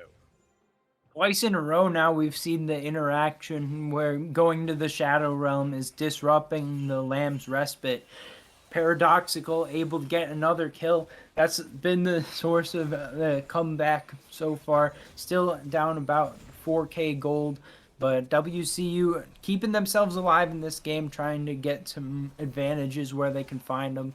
It's going to be a Baron potentially being set up here with some vision control being spotted out by Festive. Not going to be started just yet, but with the next Drake coming up, more objectives in mind. It's going to be Chemtech Soul this game, one of the strongest souls. Not quite as overpowered as it's been in the past, the last iteration, but this time it's going to be more of a strong but reasonable spot to be in for the Chemtech Soul. Yeah, I was going to say, like, this is a really good soul for the Warwick, right? Warwick does really benefit really, really well from that soul, right? The less HP you have, you get some more defenses, you get a little bit more damage as well. And Festive, and Warwick loves being at below half HP. He's just like, yeah, try and kill me. Really try and do it. I dare you. I double dog dare you. And Festive is already pretty far ahead as well. So it's going to be a pretty good soul for him to grab. And I think the red team has recognized this, and they don't want to give this powerful soul away for free. Got to be careful here. The initial priority over the pit going in favor of WCU, but they are pushed off it now. We'll see if they can stick around. Yeah, the baby cage comes down. A huge charm on the 3 members here. Warwick ultimate comes across, but doesn't land on the paradoxical here, but is on the backside of the team here. Might be able to get some good damage. Riprock's looking for a little bit more here, trying to get some good damage. That's 2 for 1 in favor of the red team so far here. They're trying to peel backwards, but the blue team is just being annihilated one after another. That big member of Riprock's was only good for so long here. LaFroggy trying to turn this around as best he can. That's going to be the resets coming through, but not enough. That is the ace that WCU was looking for. 3 for 5, and now they get the Chemtech Drake. This is just a little bit of mismanagement of resources, not understanding the comps. With no frontline to speak of, We Strike First is never going to be favored in 5v5 team fights. They had to walk in there as well, into Seraphine, into Sivir. The front line of Paradoxical and Straw Hat was able to do enough work keeping themselves alive long enough to make sure that the damage came out. Penn was able to sweep up the fight, and that's kind of been the whole idea all along throughout the series for WCU. Penn has been their big carry, able to do it in that fight. They get 5 for 3. They're able to get the Drake as well. Not an overwhelming victory, but a victory that was sound enough that they've established themselves back into this game. Yeah, and really Penn's performance makes me kind of question a little bit why WCU doesn't play around their top lane a little bit more often, right? It seems like Penn, no matter how many times like they're killed in lane, they always farm so incredibly well. And you know, now they're on the Sivir, who farms, I would argue, the best out of any of the AD carries, right? And now here they are, like they've been down in kills and died a whole lot more than the Jhin here. But look at the CS difference. You know, Sivir has been so far ahead. It makes me wonder, why hasn't Straw Hat just really focused on making sure Paradoxical can go even up in that top lane if Riprocks and Festive are really going to bully him up in that top lane there, right? Penn is fine. Penn's fine. Penn has been so good this whole series. You know, maybe Straw Hat needs to start playing towards that top half of the map just to kind of even out that matchup up there. Seems to me that throughout this series, Straw Hat has mostly played to try to set up carry role in the jungle position instead. And Paradoxical has done a pretty decent job on the weak side, has ended up giving up some kills. Now we're seeing the two-man Baron start. It's going to be spotted out here. I think it's going to be taken, but what about the fight? Yeah, Riprox here is in the Shadow Realm right now, and they're going to be cleansed out immediately. Paradoxical is in a whole lot of trouble. Festive is looking to finish off the kill, but it might be a little bit more than they bargained for. They're going to be able to find the kill into Paradoxical here, but they don't have the flash to go over the wall. It's going to be 2v2 as here comes Jin. It's going to be 2.5v2. That's got the curtain call. 2, 3, 4. That's going to be the Lamb's Respite, but Sivir can't get in there as much as they'd like. Rooted inside. Kree is trying to get it off. That's going to be the ultimate coming down from Straw Hat. He's going to be able to live for just a little bit longer, find the kill onto them. 3-man charm. The great stun onto them as well is going to be able to get Trundle out of there. But look at Spaxi down in this bottom lane here. Vigar is split pushing super hard. Here comes a teleport in from Seraphine here, but I don't think she's going to be able to clear off this wave as much as she'd like. A whole lot of damage there. A big win for We Strike first up on the top half of the map. Spaxi, no, buddy, you're in a bad spot here. Straw Hat's really good at wailing on champions that do not have mobility, and Vigar does not have that. Straw Hat, though, doesn't look like he's going to be able to collapse onto this Vigar just quite yet. And it looks like he's going to be able to get away a-okay. Gets away just barely with a sliver of HP, but plenty of confidence left in him. Spaxi able to come out of the play all right. It ended up going with the Everfrost first on the build, so that was why we didn't see the tier coming out. Looks like it's going to be straight into the death cap second as well. I think Xandrak's having a pretty decent game on the Seraphine, able to come up with the big disengage at the end off of that Baron, able to stay alive long enough to get into the bot lane, clear out the wave, save the tower. But all in all, the play is going majorly in favor of We Strike first. They're able to get more kills. They're able to get the Baron off. Baron on 4 members, so we'll see how far they can push it. We haven't seen the most effective employment of Barons this series, but maybe they can use it to pick up a few towers. I think the big problem is it's kind of the same problem we saw in game number 1, right? Where it's really hard to siege, not because your siege is bad, but because the enemy team's wave clear is actually really good, right? It's going to be really hard to push a wave into Sivir wherever she is, and it's not like Seraphine is a slouch in that department either. And Riprox found Kriek's love here. Morgana might have been spotted out. She is stunned by the baby cage here. Might be taking a bit of damage here, but Spaxi might be moving a little bit too forward here. Gonna have to back away, but they are positioning for this Drake up in 30 seconds here. There might be a big fight, but look at Festive looking for Paradoxical. We'll see if anything comes of this. I think that there will be a fight around the Drake. It looks like it may tend to be 4v4, and with the Mordekaiser being in the top lane, that would be a lot better situation to go in for a big fight if you are We Strike first. They got to keep an eye to make sure the teleport doesn't come through, but they need to have the opportunity for Riprox to do all the damage. They're going to be able to push through the mid tier 2, now going towards the Drake as well. This one might end up being just straight up given over, but trying to get some vision in the area at the very least. This could end up being a 3v4.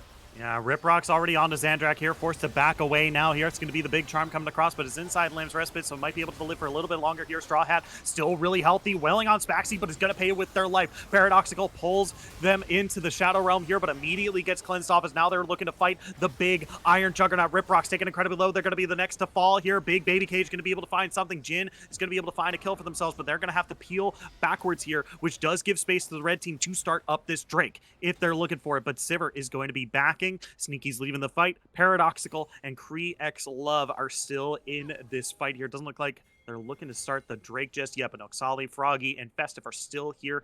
3v2. Sivir's going to have to get their way down here. They still want to fight for this Drake. Not very high on the health bars, and there's a lot of burst damage on both sides, so got to be careful. Play a little bit respectfully here. Not going towards the Drake just yet. Looks like it will be started up here momentarily. There is vision on this in the pit, so this could be contested if they want to. But it looks like WCU should be able to get to it first. They've got the DPS pen off of the reset and going to have 3 items complete with that Infinity Edge, with the Phantom Dancer. going to be able to do the DPS. And now on Soul Point after a middling early game, WCU maybe trying to come close of this series with a strong performance here in the late stages of game number 3. Yeah, we're 30 minutes into this game, so we're starting to look at late game numbers here. 3 items in for a lot of these folks, 2.5 for some others. 30 minutes into this game means a lot of these folks are 14 to 16, means that those ultimates are nearly fully leveled. So we need to keep our eyes on a lot of this damage here. I think the big things to point out, Rip Rocks has been sitting on that cloak for a while. I can't believe I'm blanking on the Quicksilver Sash. Quick's been sitting on that Quicksilver Sash in order to counter the Mordekaiser, but Festive might be in a little bit more trouble here. They're going to be able to heal up a whole lot, but oh my god, look at this healing back and forth, but it's 2v1. Paradoxical is going to be the one picking up that kill there. That is now a really long death timer here for them, and they might be able to make their way to position for this Baron. It's up in about 10 seconds here, and with that 50-second death timer for Warwick, that is a long time to try to get it here. Straw Hat looking for a little bit more in this jungle. Riprock's still pretty powerful in just about any 1v1, so I'm not too convinced that we'll see a start on the Baron here. Maybe get some extra vision around it, but a couple members on the bottom side of the map here. Looks like they are starting to move that direction. Vision with the Scuttle Crab still available. Riprock's looking for a play. Yeah, might be able to find a cheeky kill onto Kriek's Love here. Maybe another onto Pen, but now here comes the rest of the team pulled into the Shadow Realm. You can't get back into Lamb's Respite close enough, so Paradoxical is going to be able to find that kill there, and this is big. There's no smite on the blue team here now, and with the numbers advantage, they are going to be able to get this. Warwick has just respawned, so technically they're even, but Warwick has to make his way all the way over here. He does not have teleport, right? So this is going to be a free Baron for the red side. Here comes the curtain call. 1, 2, 3, 4. None damage left. Curtain call. It's going to be the Baron going over now to WCU, utilizing their team comp to a high level of advantages here. Still down just under 5,000 gold, but now they're starting to feel like the team that has the lead in this game. They're going to be able to force a fight here in 2.5 minutes around the Dragon Soul, Chemtech Soul. That's going to be a big one that both sides want to make sure to be at. And on the sides of the map, it's just difficult to find anything that you look at from the side of We Strike First as a forcing play where they can make things that they want to happen. Yeah, and now, like you said, they're playing as if they're ahead. They're down 5,000 gold, and WCU has been playing this so well so far. Spaxi in a whole lot of trouble, below half HP. This Mordekaiser just looming around, this imposing force that was set behind in the laning phase and now has no fear, and neither does Straw Hat, as they're going to be able to find that kill here. Stuck inside the baby cage. Riprock's looking for a return kill here. Not going to be able to find it. Immediate cleanse on the Shadow Realm here, but it's not going to be able to get them away this time as a 5-man push from the red team down in this bottom half of the map. Can't be stopped by the blue team now. 2 members down. This is a huge push. There's a lot of sustain available here for WCU, and they've got 5v3 on the map. They're going to have the ability to push in the Baron. They've got 27 seconds on Spaxi. Can they finish the game right now? Yeah, Noxali looks for a hook here, but it's only going to be hooking them into their death here. I think you're right. WCU is looking to end the game right here. 35 minutes in, the curtain call comes across 1. It gets immediately canceled. They need to stop this push. That's going to be the Warwick ultimate coming across onto Straw Hat here. Good Charm is going to pull them across as they finish them down. The Froggy is going to be the next to fall, and with 5 seconds left, Spaxi is going to respawn, but is he going to respond to be able to save the day, or will he just witness his Nexus explode? WCU comes out huge and is your victor for the first streamed game of Season 14 for Style Esports. Oh, I want to watch some more WCU matches, Shinkari. They showed an ability to fight back from behind. In game number 1, they weren't able to complete the comeback, but they were able to make it close after being down about like 7,000 gold. Now this time they start winning fights from behind 5,000 gold. They look like they're the stronger team at that point in the game. They aren't even able to get ahead in the kill score by the end of the game, but they do come out on top in this game and in this series, 2 games to 1. What a fantastic way to start off our season. Yeah, this is a really incredible game for sure. And for the longest time, We Strike First was looking really, really good. And I think we mentioned it towards the end of the game there that like no, We Strike First is up 5,000 gold, and they have some really incredible members on their team, right? Riprox was playing so well. He is doing so much damage. It's the most damage in the game. Y'all can't see the post game lobby, but it's 30,000 damage. 30,917 is the most damage in the game, and it's on Kindred, only shortly followed by Pen on Sivers, 26,227. Both of them so incredibly powerful, but they were not able to seal the deal. They got a really good lead early. They got first blood. They got first turret. They were able to tie up in dragons in these first few objectives, get both of the Rift Heralds. But once mid game happened, as the game started to get later and later, they were not able to seal the deal. And WCU comes out absolutely huge with these picks. Well, it was We Strike First who was able to strike first today in game number 1, but WCU comes back and strikes last. And I don't have much more to say. I mean, all of these players put on a fantastic show for us today. We got to see the strengths and weaknesses of both of these teams. I have a high degree of optimism. There's a lot of different levels of play here in the Style Esports League, but I think that for the lower divisions of the league, these are going to be 2 exciting teams that we'll want to keep an eye on. Oh yeah, for sure. I think kind of the standout performance here from WCU has to be Penn for me. Like 100% Penn and Straw Hat, both of them. I think Penn has been a very very solid player, and even though like Penn has been able to get leads in every single game, and even when they fell behind, like Penn was very very strong, and we even see it here in this post game lobby here of Penn being the second most damage in the whole game and way ahead of everyone else in the game as well. It's like it's Rip Rocks at 30K, it's Penn at 26,000, and then the next person close is Warwick at 17,000. Like it's a clear difference when it comes to the damage here. And Penn has been just so consistent across all 3 games as well. Really, really solid play from them. And Straw Hat, the one piece is real, and Straw Hat has been showing that all series long. I think Straw Hat has been a very consistent member of the team and been playing very, very well for sure. Well, this is the first game of the season for both of these teams. Still a long way to go. Hopefully, we'll get to see We Strike First bouncing back in the next game that they've got coming up. Got to Yeah. get to how many games they got to get to for the playoffs? Is it 12 or 14? I can't remember, but Uh, hopefully both of these teams play out all their games so that we can cast them in the playoffs once we get to that point. Yeah, for sure. I mean, I'm excited to see both these teams for sure. I mean, we talked about WCU. I want to really quickly highlight for WSF Festive, so incredibly good. Spaxy, really solid player in that mid lane there. It's always nice to have a rock, like a person who you can just kind of like leave alone and they're like perfectly fine. Like they don't need anything, they don't need any help. They're like, yeah, I'm good. Don't worry about me. And Spaxy is exactly that player. And Festive has been playing so well up in that top lane.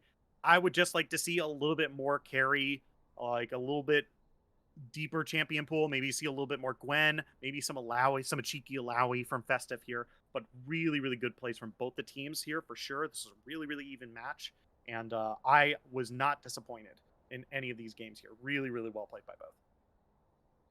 Well, heard it here, guys. Shinkari, not a fan of the Warwick, but I am a fan of the plays coming through from both of these sides, and I I don't know what else to say. That both Yeah. of these teams, good games coming through. Back and forth affair today gave us all that you could expect from a best of 3. Yeah, for sure. But with that, it's going to do it for us here at Style Esports. Thank you all so much for tuning in. For myself, the entire live broadcast crew. Tiger58, my co-caster for this evening. Thank you all so much for tuning in. If you haven't already, press that follow button. We've got League of Legends action for you to watch nearly every single day for you to watch. Some great games just like this one, all across multiple different levels of play for you to watch and enjoy. So make sure you press that follow button. If you're feeling generous, press that subscribe button as well. Helps us keep the lights on here at Style Esports. But from everyone here, thank you all so much for tuning in, and we'll see you at the next match. Bye bye.